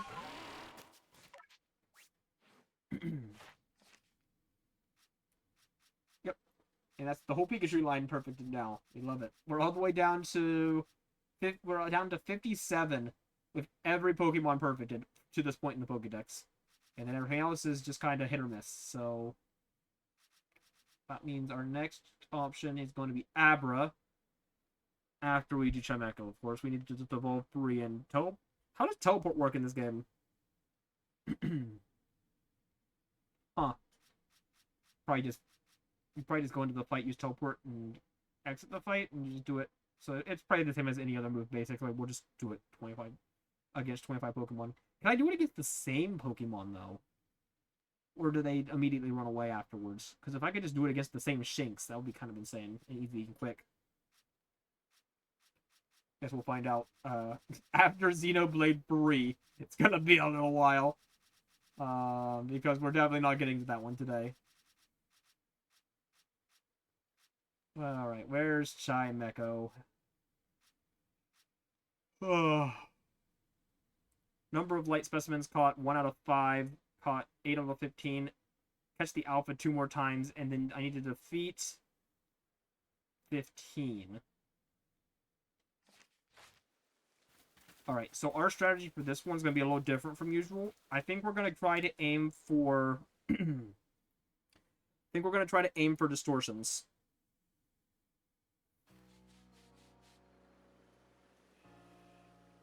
I do believe that's going to be our best bet.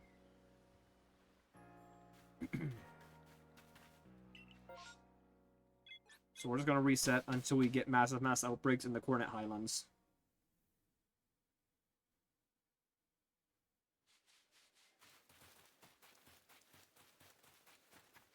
Because even just one of those should get us, presumably, a couple of those lights.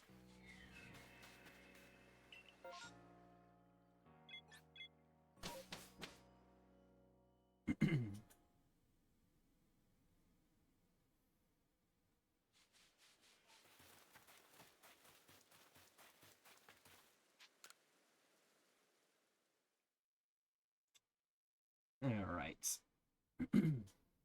Well... Oh, long. Oh, there we go. Perfect. Sweet. Okay, so we're gonna go here. I'm gonna grab the Ogre? However the heck you pronounce these freaking berries. We're gonna give Munchlax the berries. We're gonna cheese it. We're gonna take some, First of all, I'm gonna put some shit away. Holy crap, my inventory is so stuffed with random crap.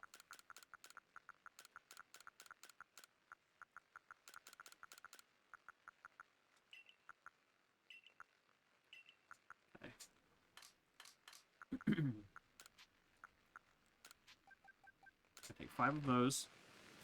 I'm going to save the game.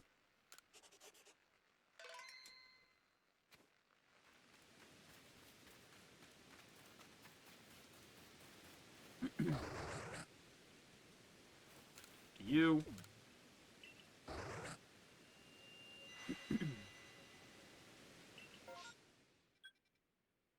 And there's no Chimechos. There is a Dartrix, though. Huh. Okay, we're gonna close out, get our berries back.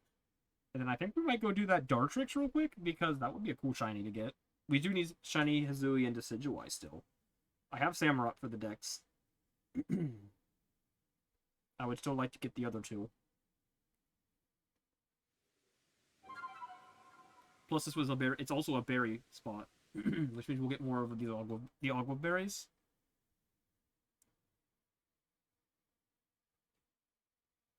So that would be nice.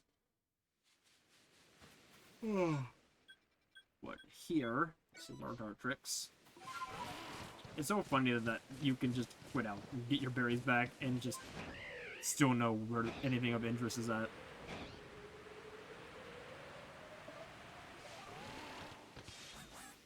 Oh,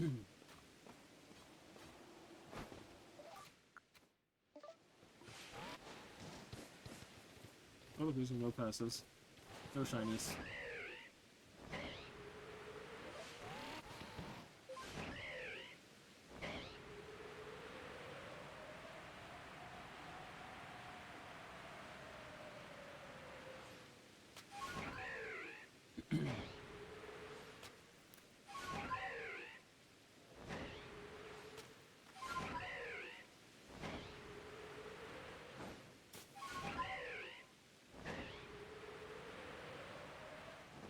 These are Nurtrixes.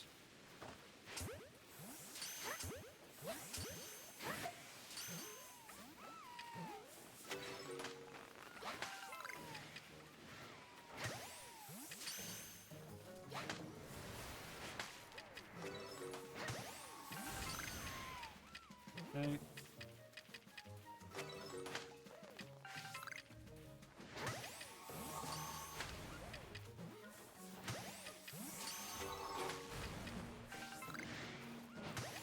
Hi, just enjoy. Oh, wait, you know one. Ow! Uh-oh.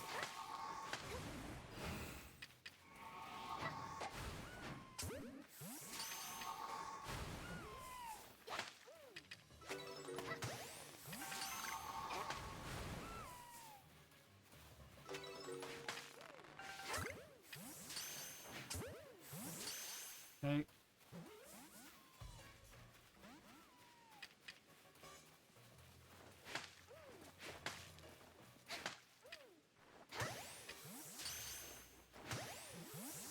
Okay. Darn, okay. I was hoping it would spawn a second wave, second wave, but nope. Alright, well, let's get out of here. No shinies.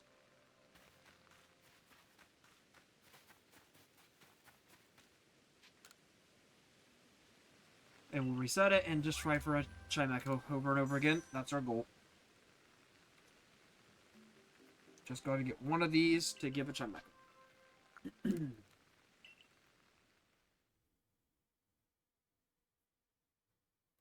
Which, according to Cerebi, is possible here. It's on the list.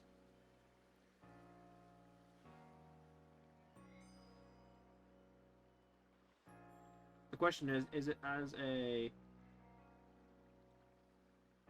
Chingling or a Chimecho outbreak, though? If it's a Chingling outbreak, it might not be as useful, so we'll have to see.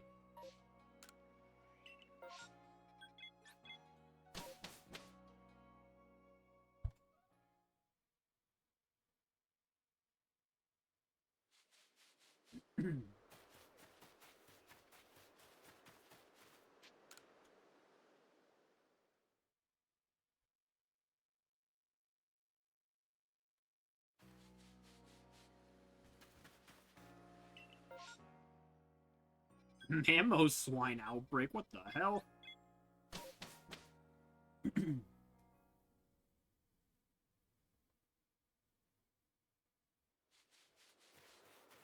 guess in the meantime, we could probably just grab the normal Chimechos as we're doing this. I need to know where they spawn. Do they spawn by the Rhyperior? Is that where they are? Oh, here we go.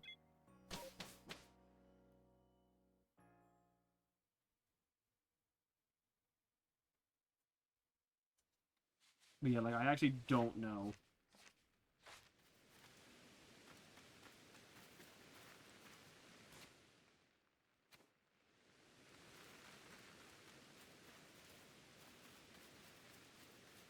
Oh. Wait, what? Oh, here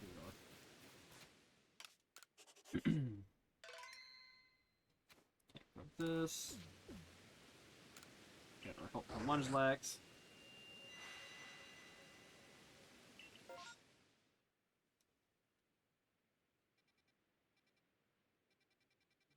There's a Chingling, which tells me not a great sign.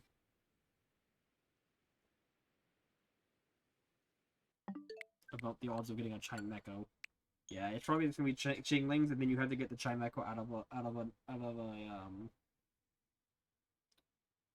a a mutation. So I'm going to assume probably not going to happen, but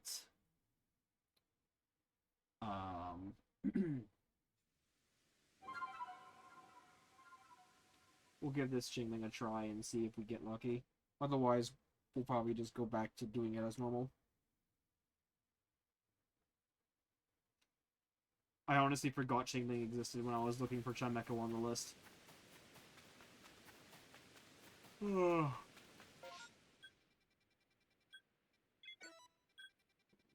Wait, no, it wasn't that one. It was this one, right? I believe.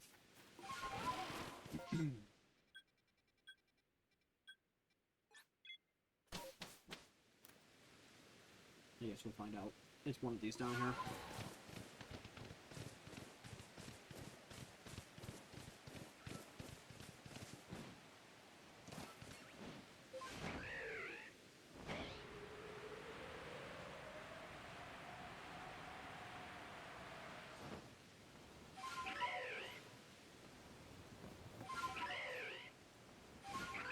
We'll look at Chimecho.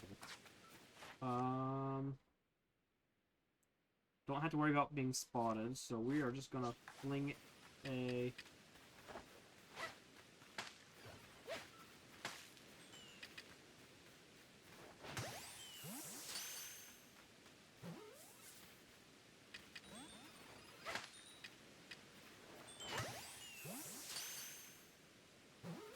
Oh yeah, doesn't Chimecho, like, alert Pokemon around it?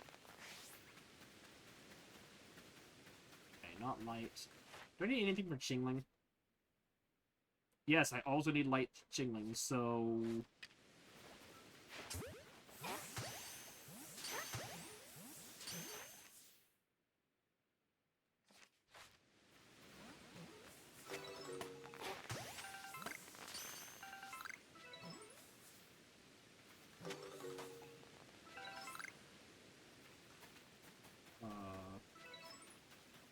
Chingling? There's a light Chingling.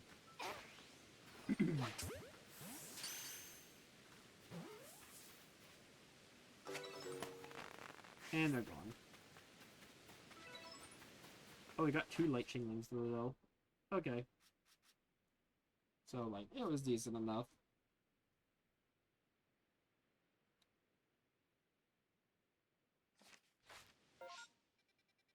Ugh.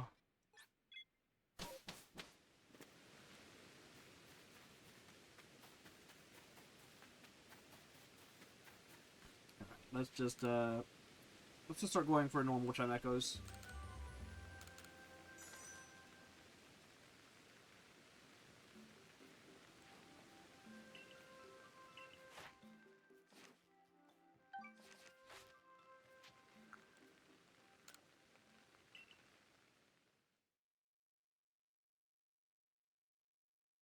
This is presumably going to suck quite a bit.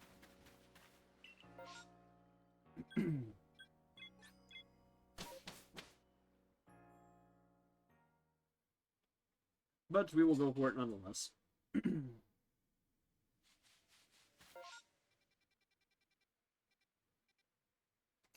Think the Chimechos are here.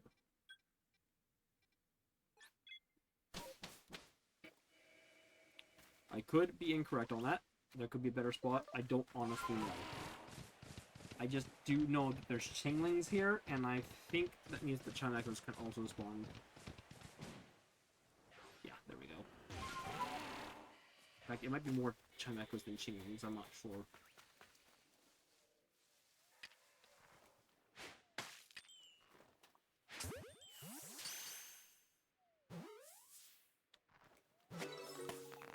Okay. Oh, we got a light one. Very good.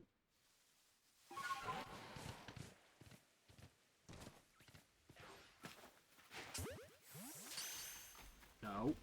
Stay away. Stay away, you stupid ass Rhyperior. Oh, we got a freaking light Chingling too?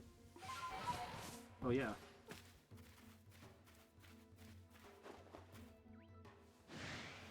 Oh.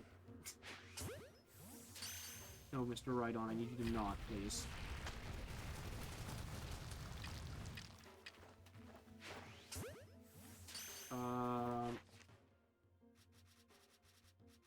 Where's Rhydon?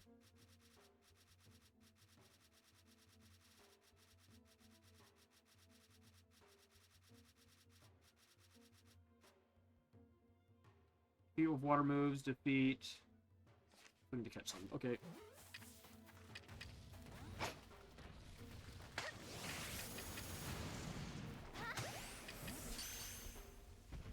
You know how fast that freaking Rhyperior came flying over? Oh, son of a bitch.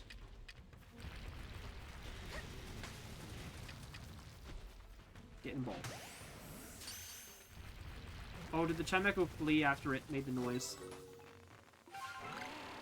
No, it's right here. No, it's fine, it's fine. Rhyperior's gonna come running. What? I hit him with the thing and he didn't get stunned. Ah. Whatever, it's fine. Yeah, no, this is the spot. Okay, let's get out of here and go again.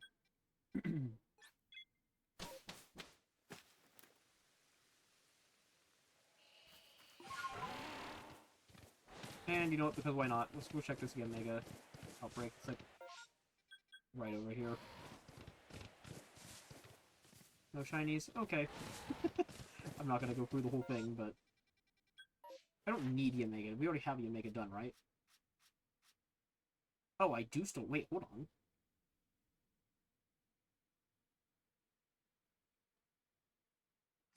Never mind, this is an opportunity. We're gonna take advantage of it.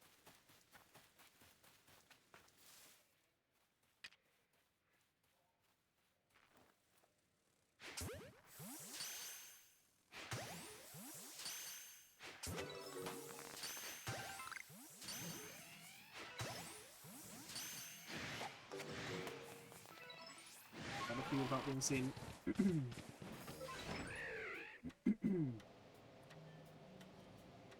Back away.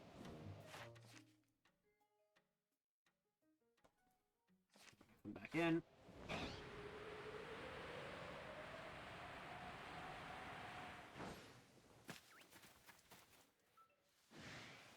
No luck rate.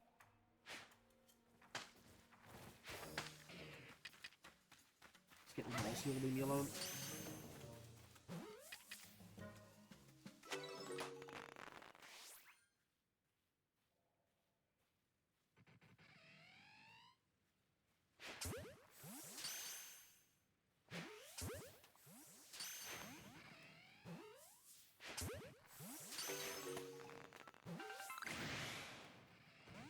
Okay.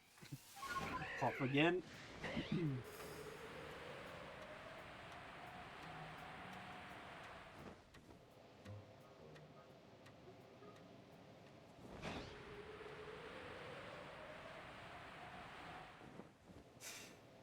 an awkward spot.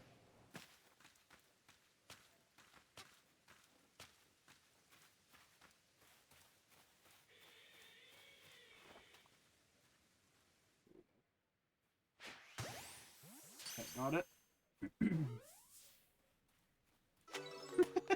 Hey, I'm gonna take chances. I'm gonna take the opportunities as I see them, okay? I cannot be blamed for that.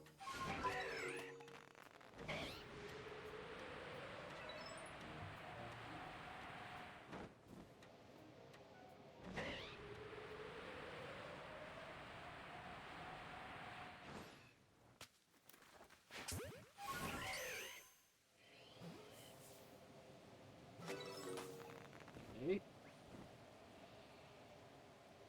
What? That counted as... That didn't count as a without being spotted. That's bullshit, dude.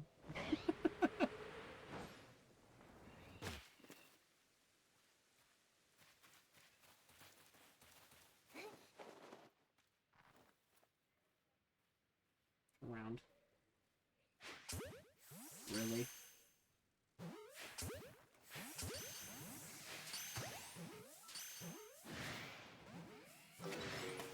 There.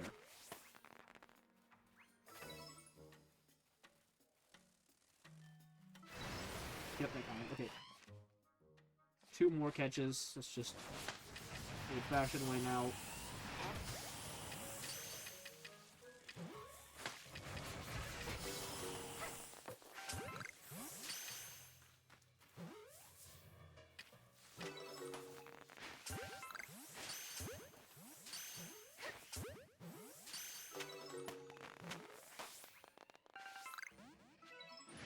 Okay, done catches. Kill it with flying moves. Do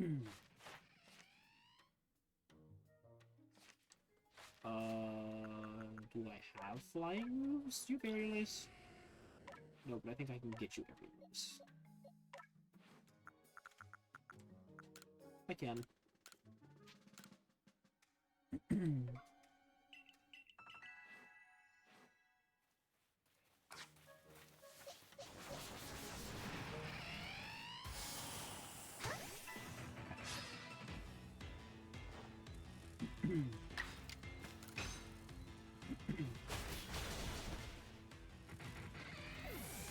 There. That'll make that one a little easier when the time comes.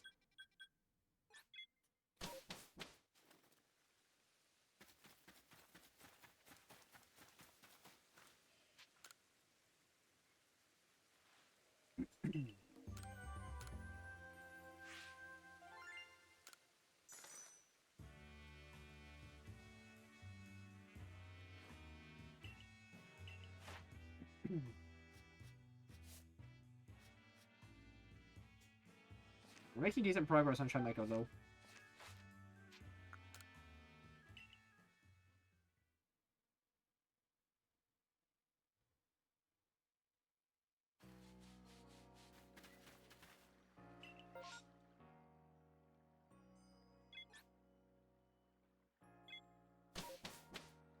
Guess we can check this. I don't think we'll get a Chimecho outbreak, because I don't think they can spawn normally, but... You know. May as well give it a try. Oh yeah, I can turn this back into...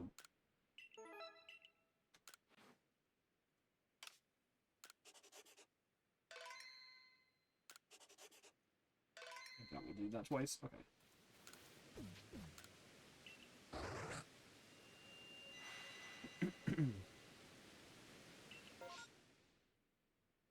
Oh, look! Another Chingling. Just that one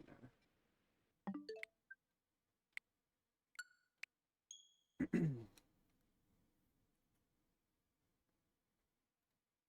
We may as well go do it and see if we can get the Chimecho mutation to happen.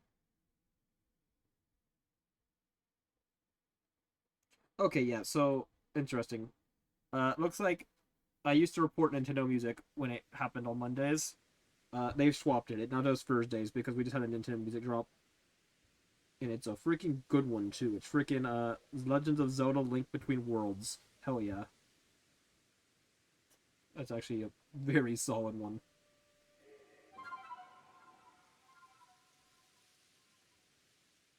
I need to play that game. We should do that on stream sometime, eventually. When I can, you know, figure out how to get 3DS working. Or, you know, I put the money into getting a capture card. Something that I really would rather not do, but...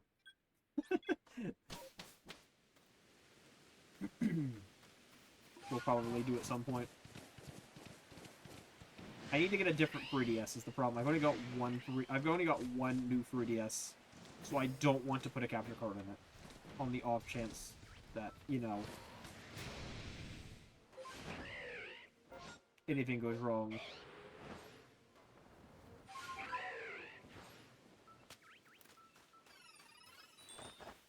Get involved.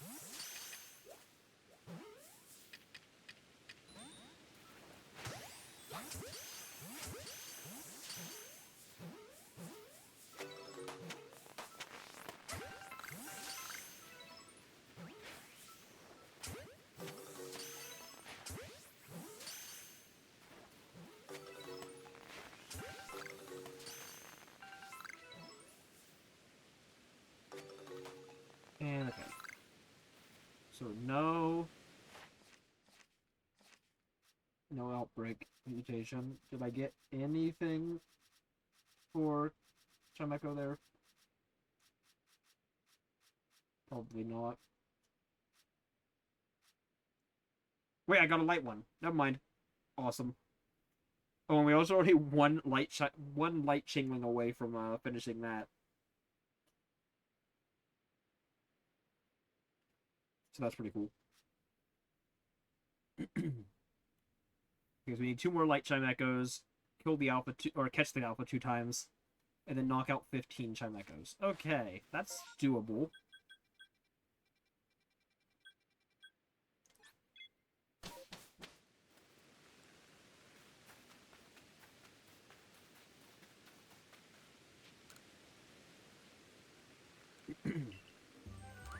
Whether it's doable today or not is yet to be seen, but honestly, well, no, I don't know, because the moves are going to take a while.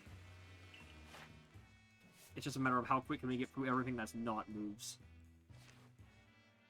I think we'll get through all the non-move tasks today. But I don't know if I don't think we're going to get through all the moves.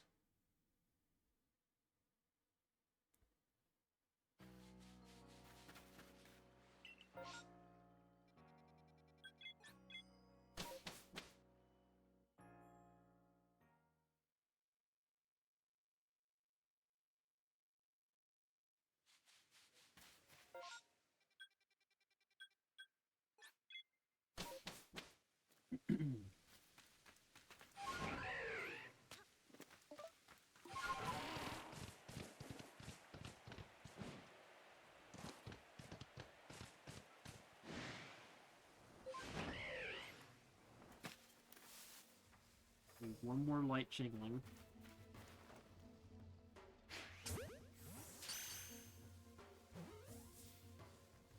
Are they all Chingling here?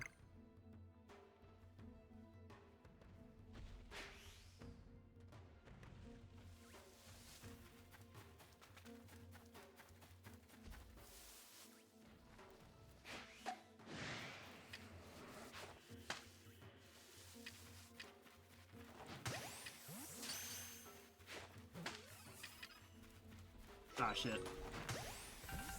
Nope, nope, nope, nope, nope, you don't see me. You see nothing.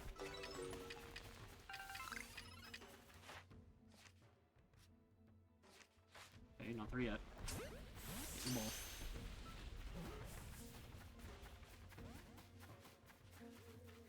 Okay, he's stupid.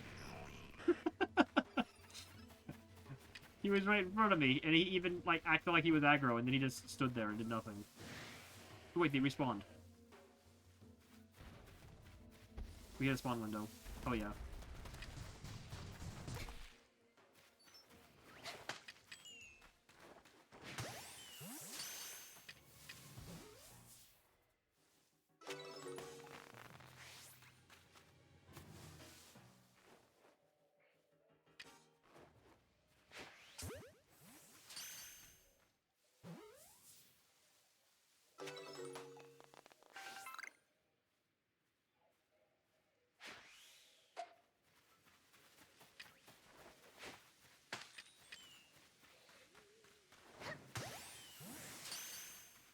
Wait, where's the right period? Did he just despawn entirely? Oh no, he's way the hell over there. Oh, we got light specimen number 4. Okay, this is going way smoother than I thought it would. Let's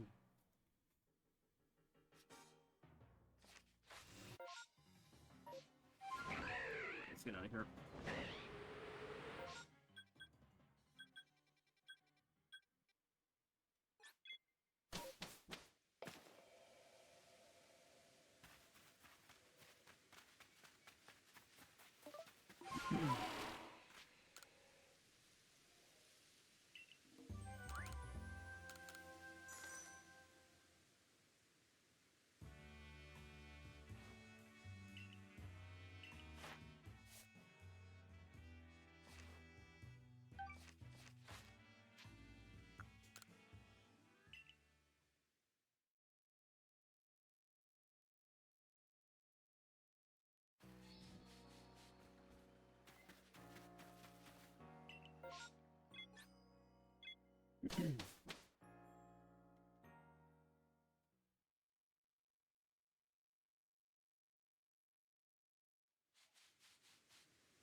Okay.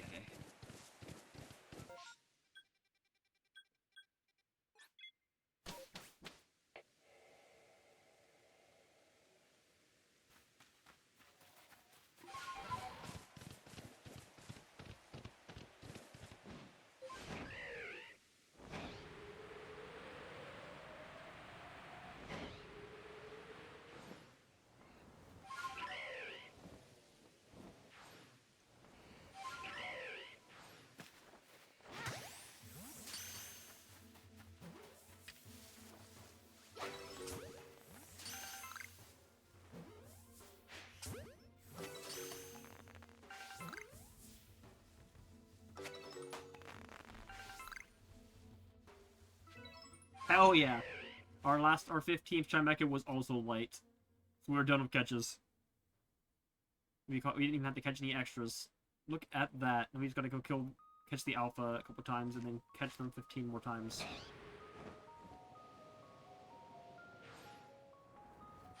Can I get that Xingling too? That would be great. Love that game. If you could be so kind.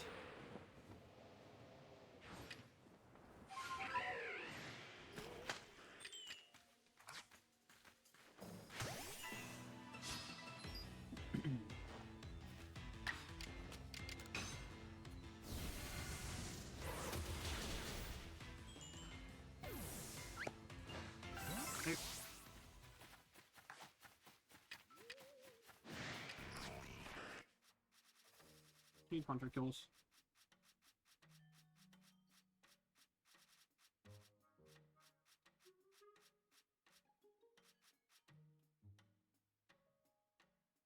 Yeah, just 2 of them.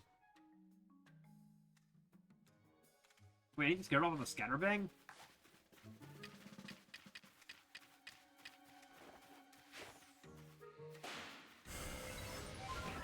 I had no idea of that.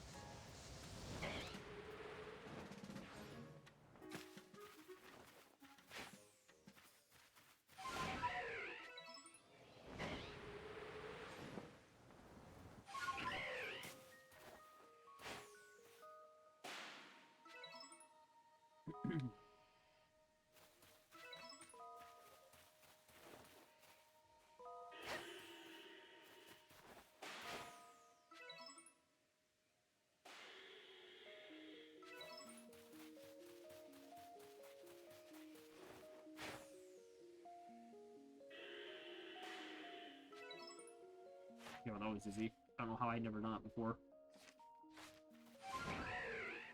And I'm just gonna kill these real quick because that'll get us done with all Haunter's non-battle tasks. I think about that Rhyperior isn't. Well, I want the Rhyperior might be in the fight.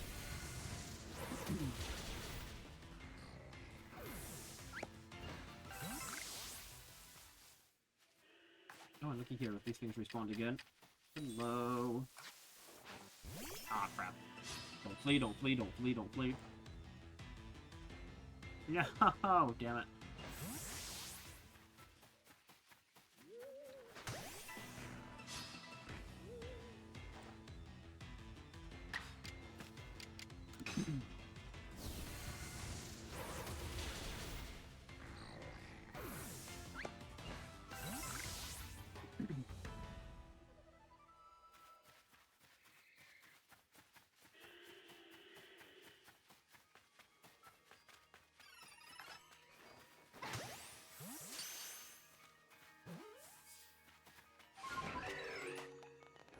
Since they respawn, just gonna try to come over here. Nope, Xingling.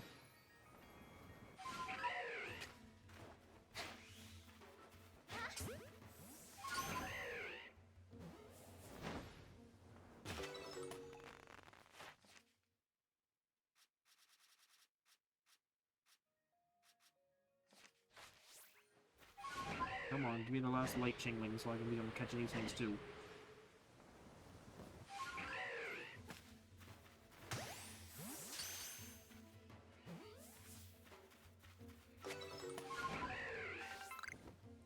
I need to clean up my boxes soon. They've got to be getting full. In fact, before I forget, let's just check them real quick.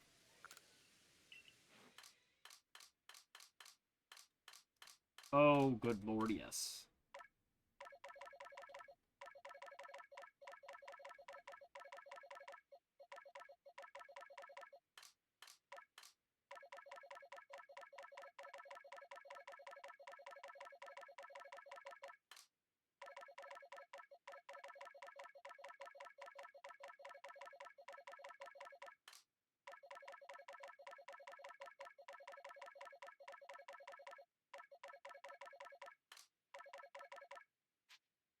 Oh wait, that was shiny.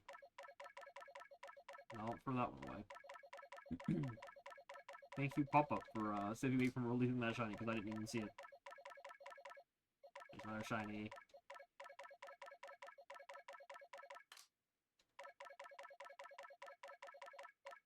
We haven't had him today. I think we've had a shiny in every other stream of this batch.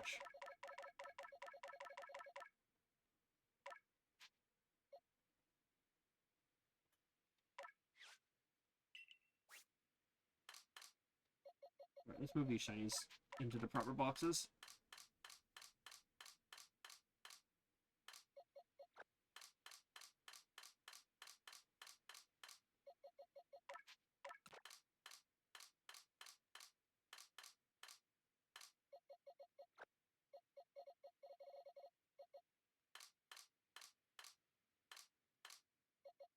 How did you escape? Go away.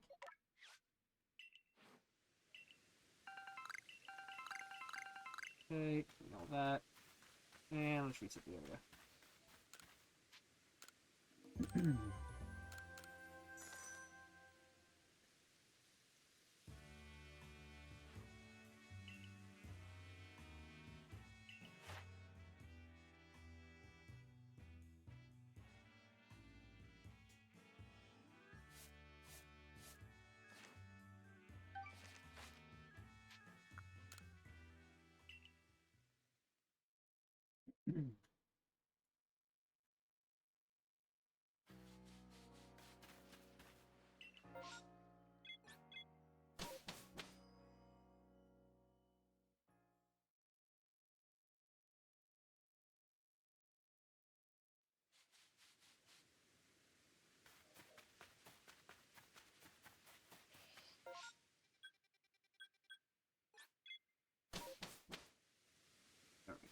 Back to Chimeco murdering.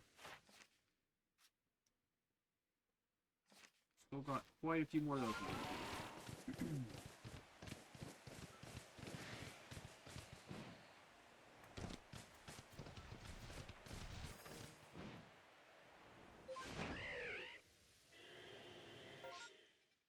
Nope, crap.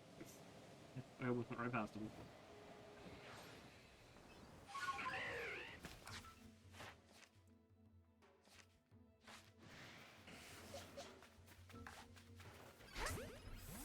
Run.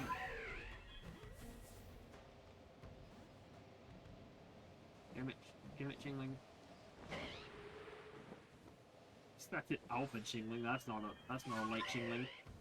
Hi Chingling, we're gonna kill you because we did the defeats on you too, and you are most definitely not light.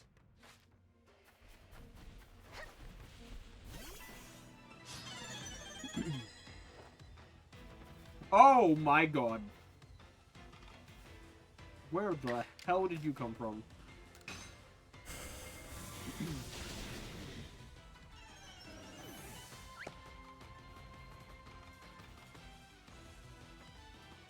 Okay, we're going away now.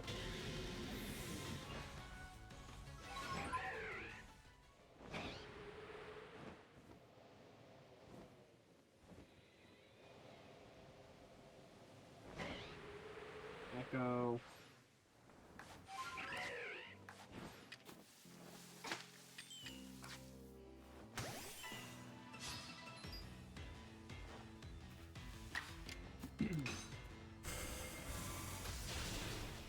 Nope.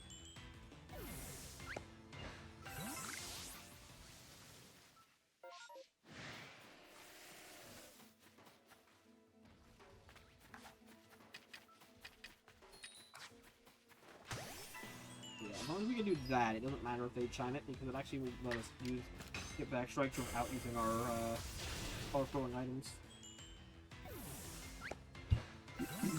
Alright, well there's 3 of them.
Okay.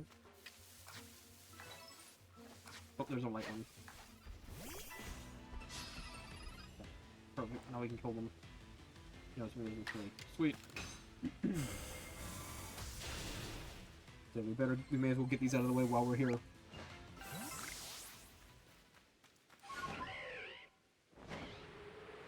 Especially if the gem echoes aren't as common to spawn. No point in not just doing both.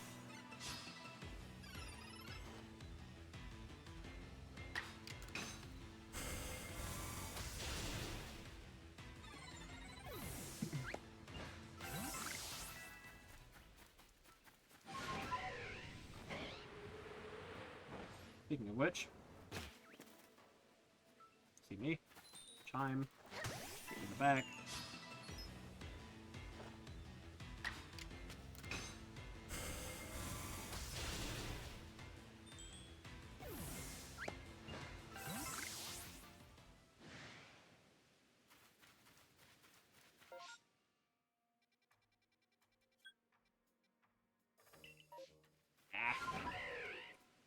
Bullforb's angry at us.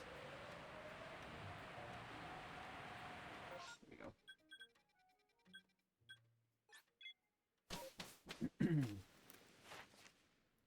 Alright, well, we got one more knockout on Chimecho, and we got all of the lights done for Chingling, so that's good.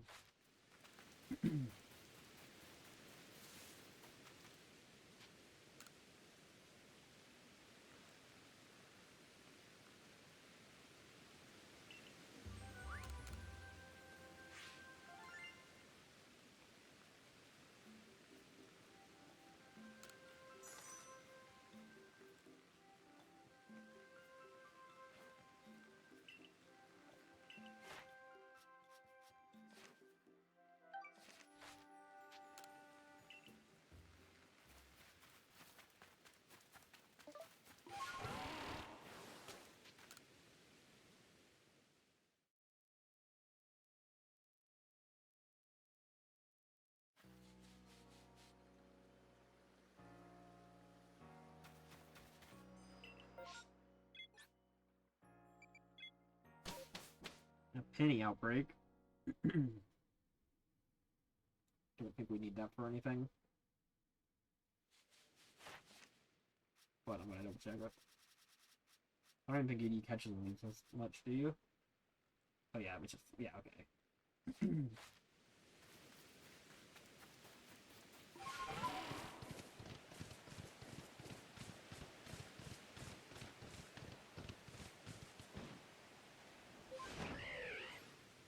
Oh hello.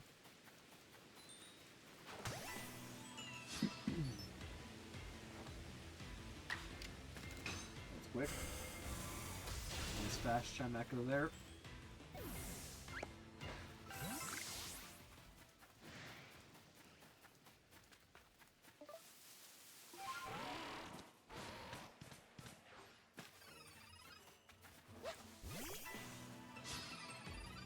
It's my bro, don't run. Thank you.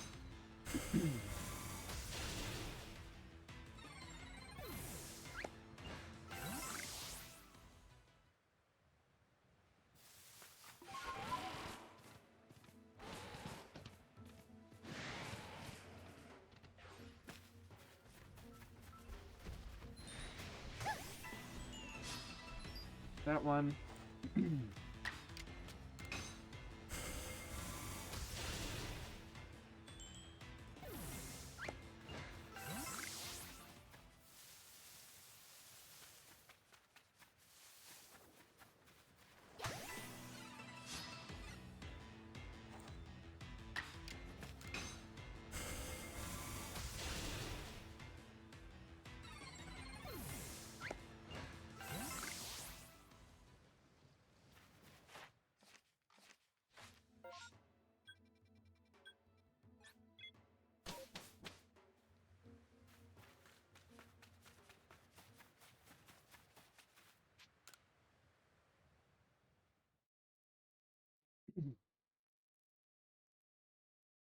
We're getting there. Let me see here.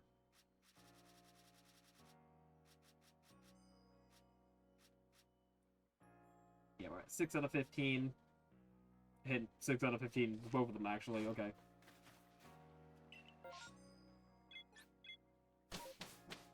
Yeah, it should only take a couple more resets, I think, to get them.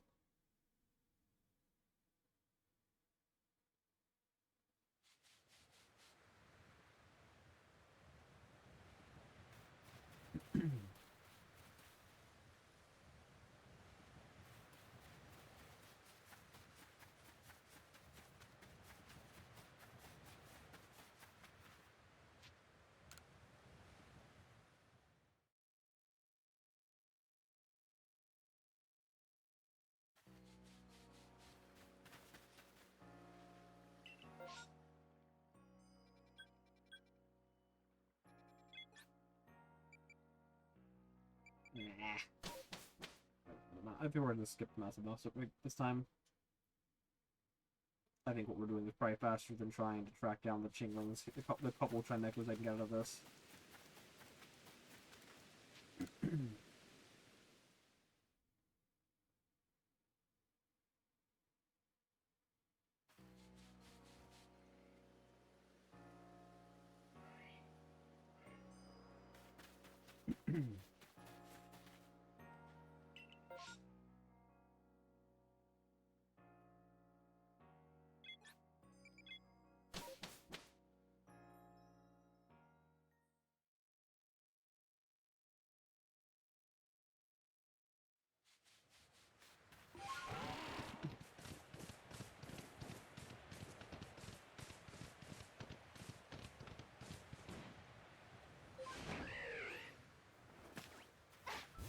Ah, crap.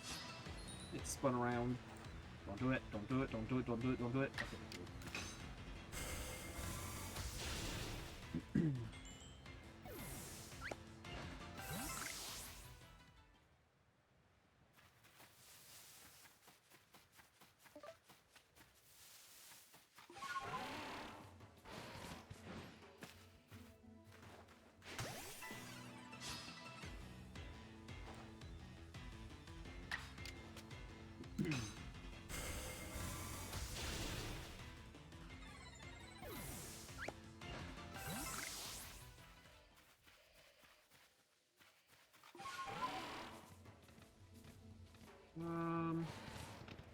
No, that's just a Chingling.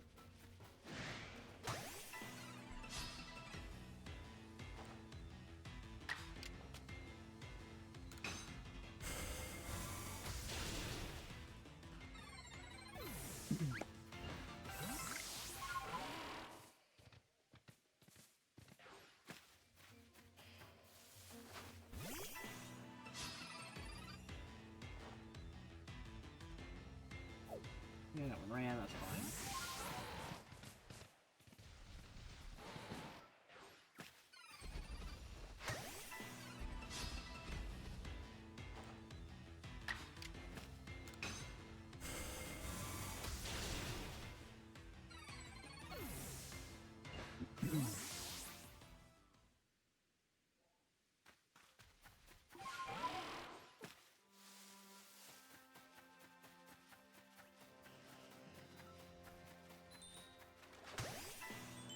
Nope.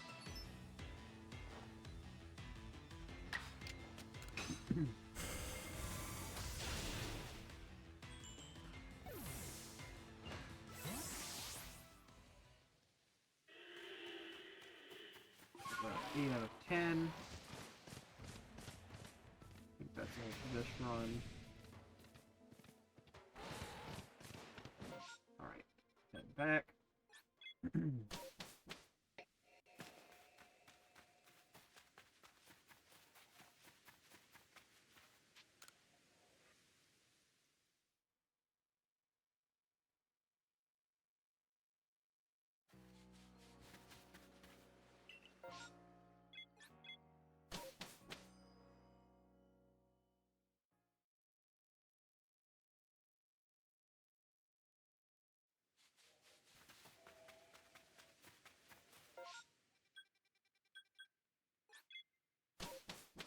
You know, I wouldn't be opposed to getting a shine one of these.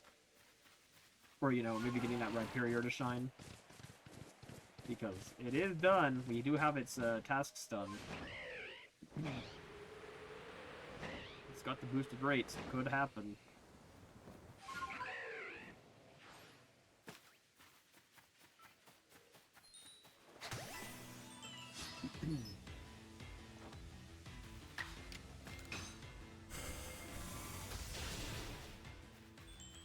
Okay.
That.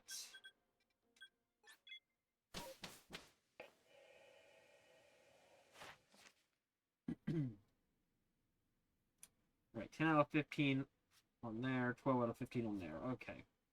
We're getting there. And then I gotta figure out where the... I can't remember where the alpha's at.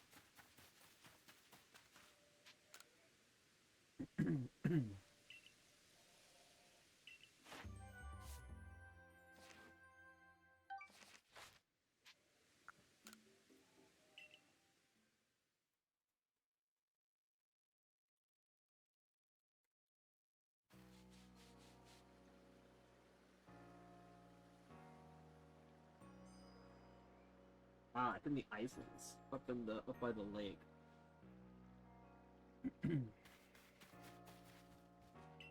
Interesting.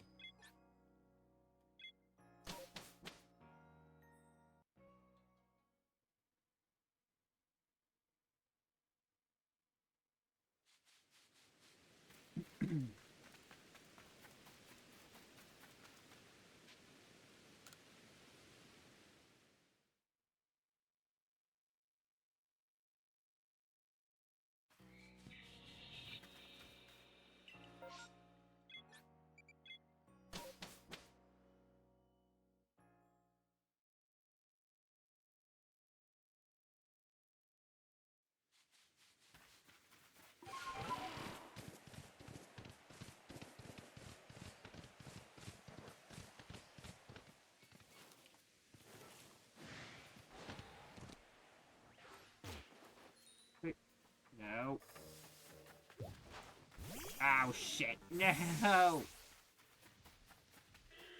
Freaking fall damage screwed me.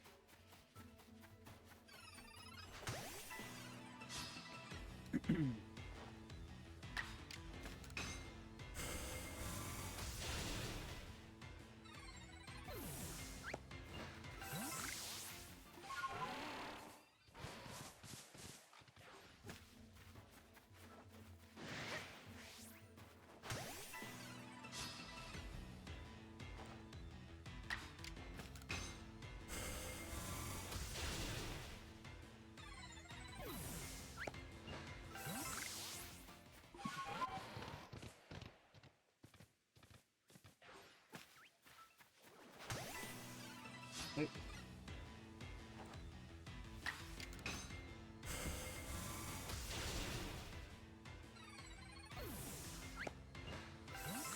Right, we're done with Chinglings.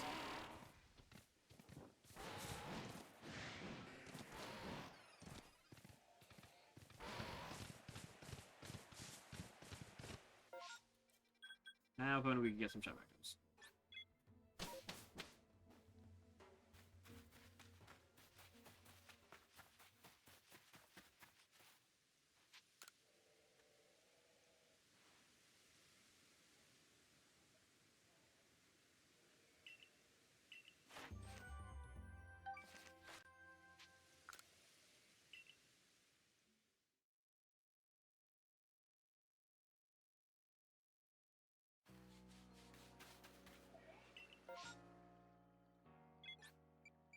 Get out on.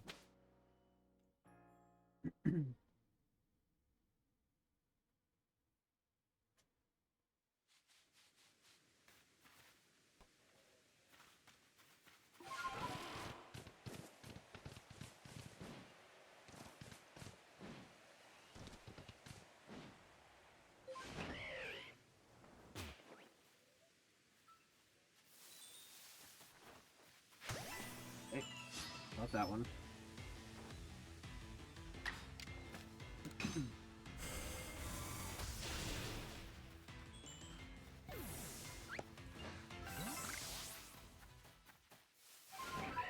Four more.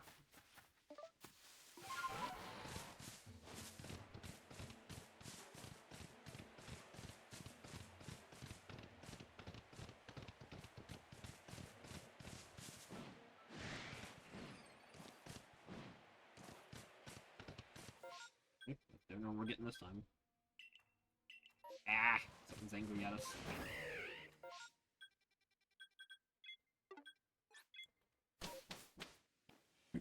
Yes, you did. You got something here. It's gonna be very lengthy because it's gonna last 40 streams. If you count all the Xenoblade streams between now and when we're actually gonna finish it.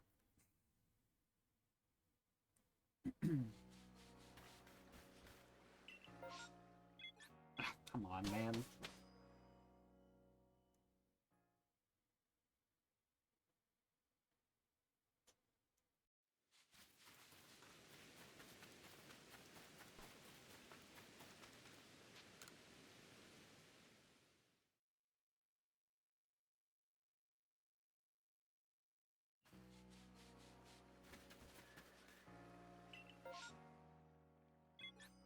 Really? 2 in a row?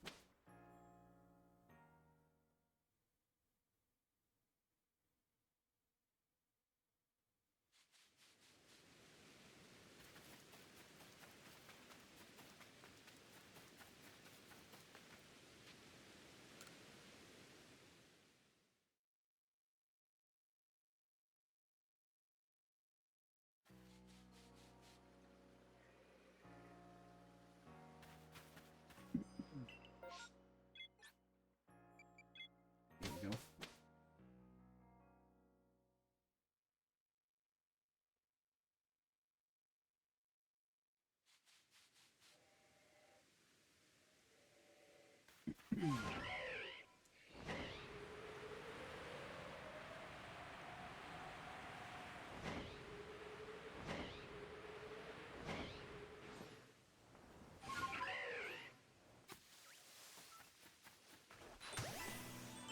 Okay.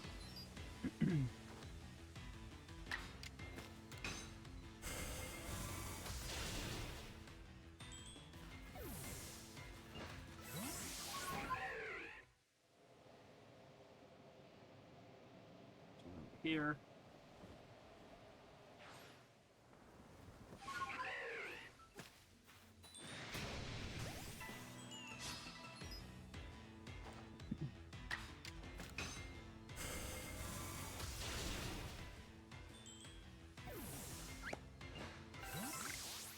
Need 2 more. We're almost there. Got the Chingling. That's Chingling.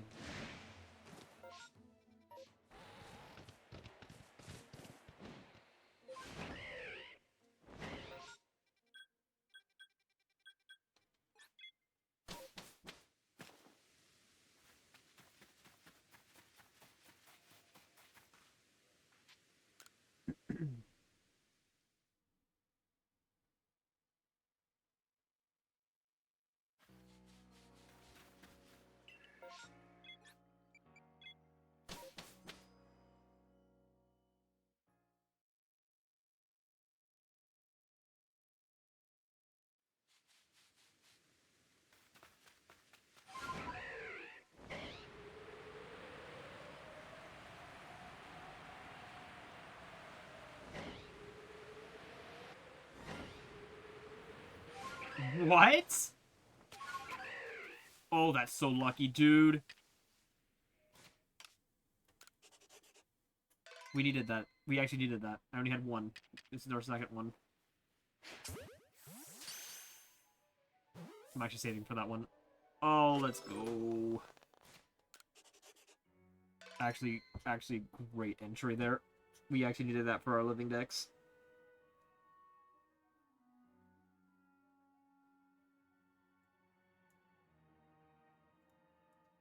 That was number 94, and I have to evolve that, because I think I already have a Voltorb transferred into home. Right? We were just in home yesterday. Do I have a Voltorb? Or do I need another one still? I don't know. I thought I would have one, but I could be wrong on that.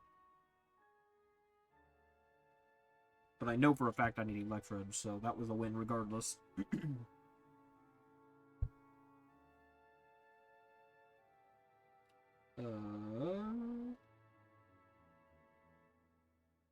Yeah, I want to see my Pokemons. Yeah, I have a Voltorb. Okay, so yeah, this is the Electrode. Sweet. We don't need any more of those shiny now.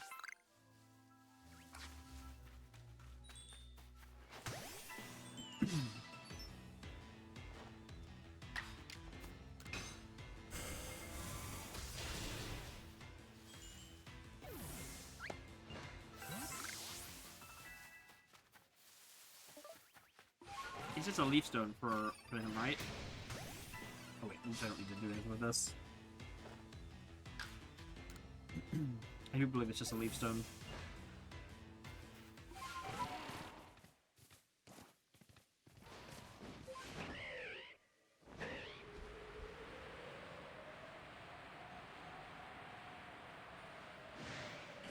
Yeah. 1 away. Here, but that's fine. We got the shiny. Okay, let's hop back. We're gonna head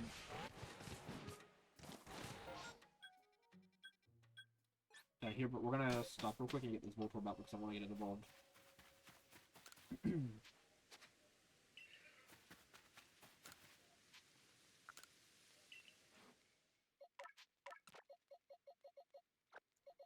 Oh yeah, we can put Pikachu away too.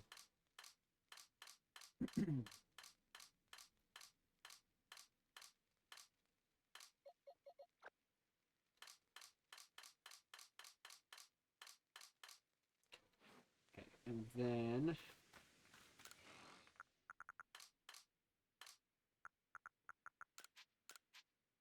those.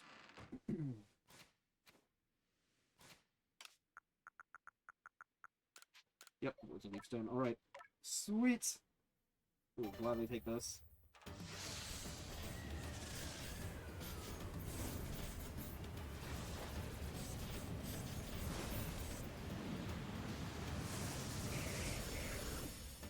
Very cool.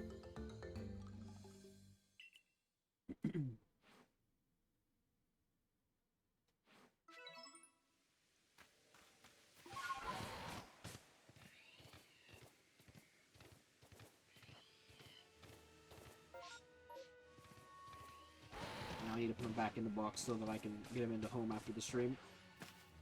Which I'll probably do after, yeah, I'll probably do after this stream, because I do have the Rotom forms I need to move into home as well.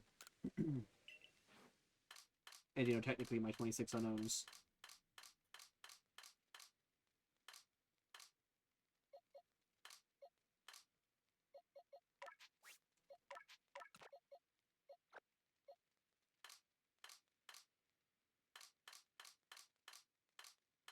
Alright, very cool. Well, we didn't go shiny list on any stream out of this batch, that means. Which is kind of insane, now that I think about it. It really goes to show, how many Pokemon we have perfected now. That it's, rare.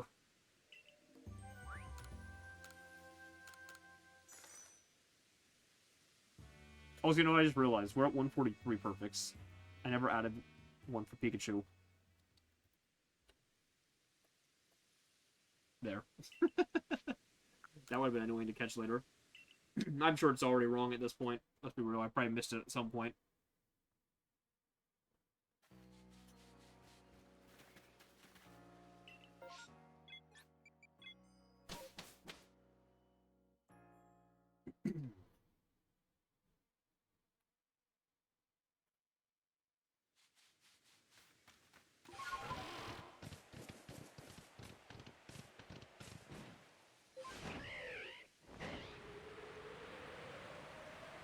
Here's our last Chimecho. Here's this specific spawn right here is almost always a Chimecho. Alright, this should be the last one we have to knock out.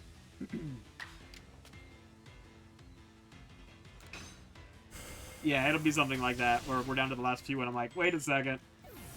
We've already got like 4 Pokemon left and it says I'm done. Or it says that I've got 10 left. Alright, and that was the last Chimecho knockout. Okay. Normally, anyways. Oh, I just realized we needed to knock out the Alpha twice, so we could have just stopped at 13 and... Oh well, it's fine.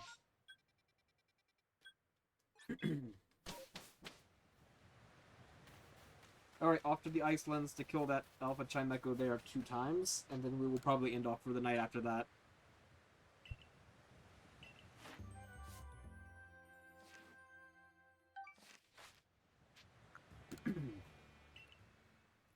Congratulations, Pyro, on taking something that, picking something that took half the stream, plus. Plus, probably 40 minutes of the next stream.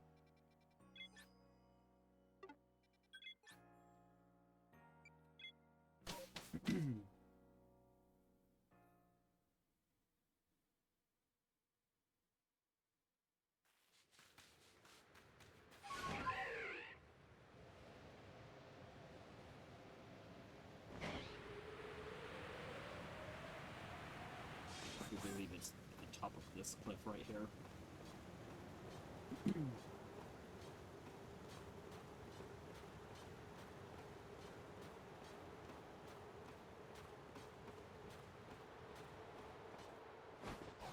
Oh.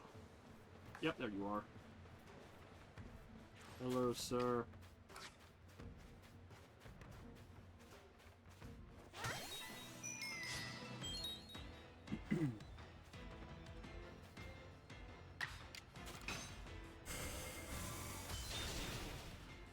Wait, live that?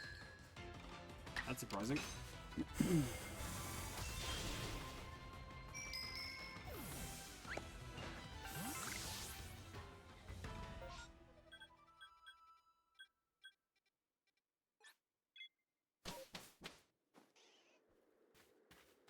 Oh yes, we're here. We have to say hi to the Vulpixes. Hello, Vulpixes. Yes, good Vulpix. Good Vulpix. Yes.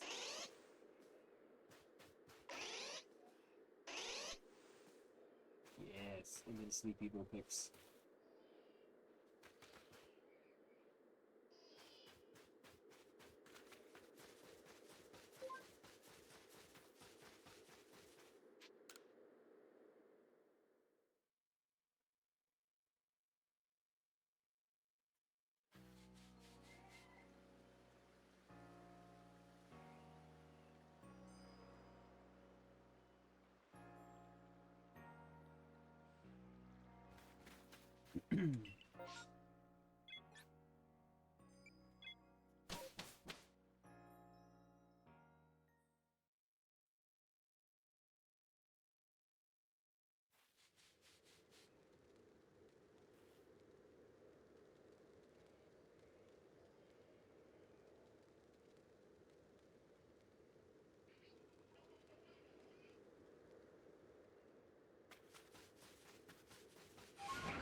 This will be the last knockout we need. Total.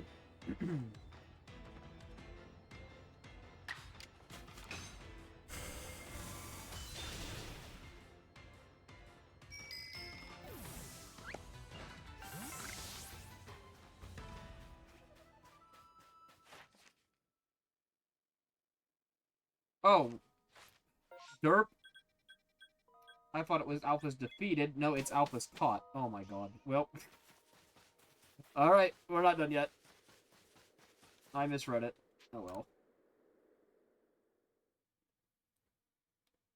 I was like, wait, why did I get a pop-up? That's why.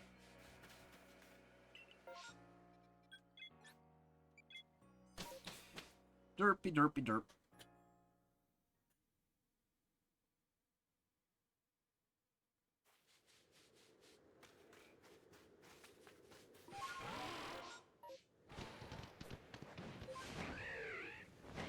Yeah, I'll accept it that time.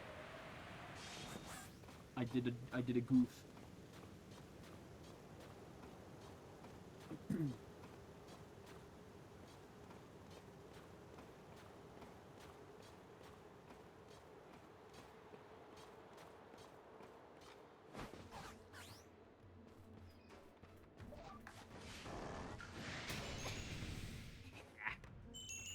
Yeah.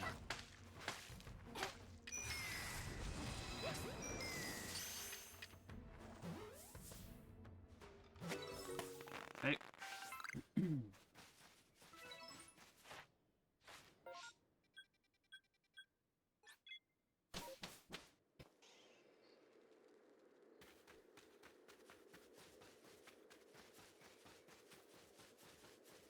Now one more.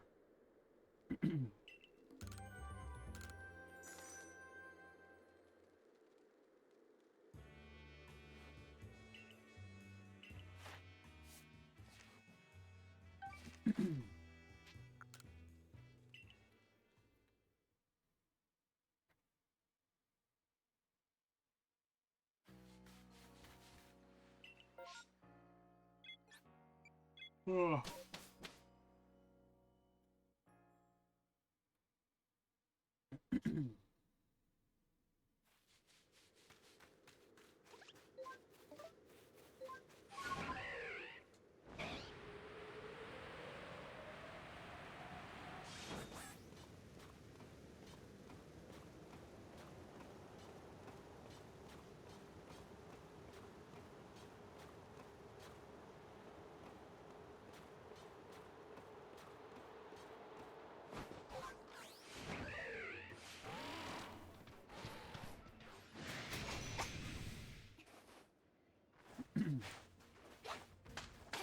Oh my god, Kaneko, stop dodging.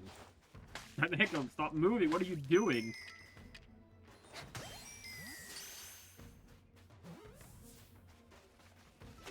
There we go.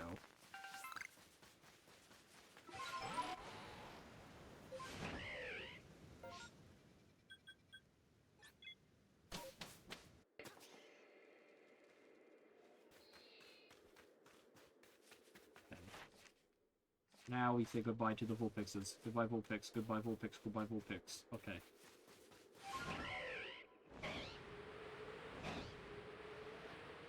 The Vulpix have been properly given their farewells. We can officially leave.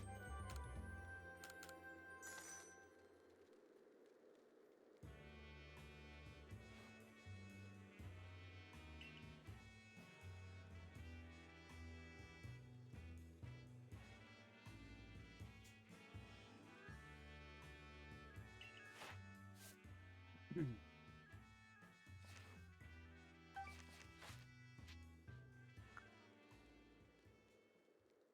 we're going to return to the village.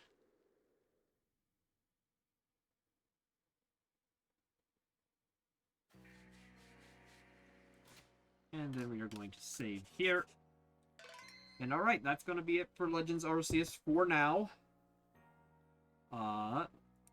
Starting tomorrow, we will be beginning Xenoblade Chronicles 3. That should definitely be interesting. It's going to be pretty crazy.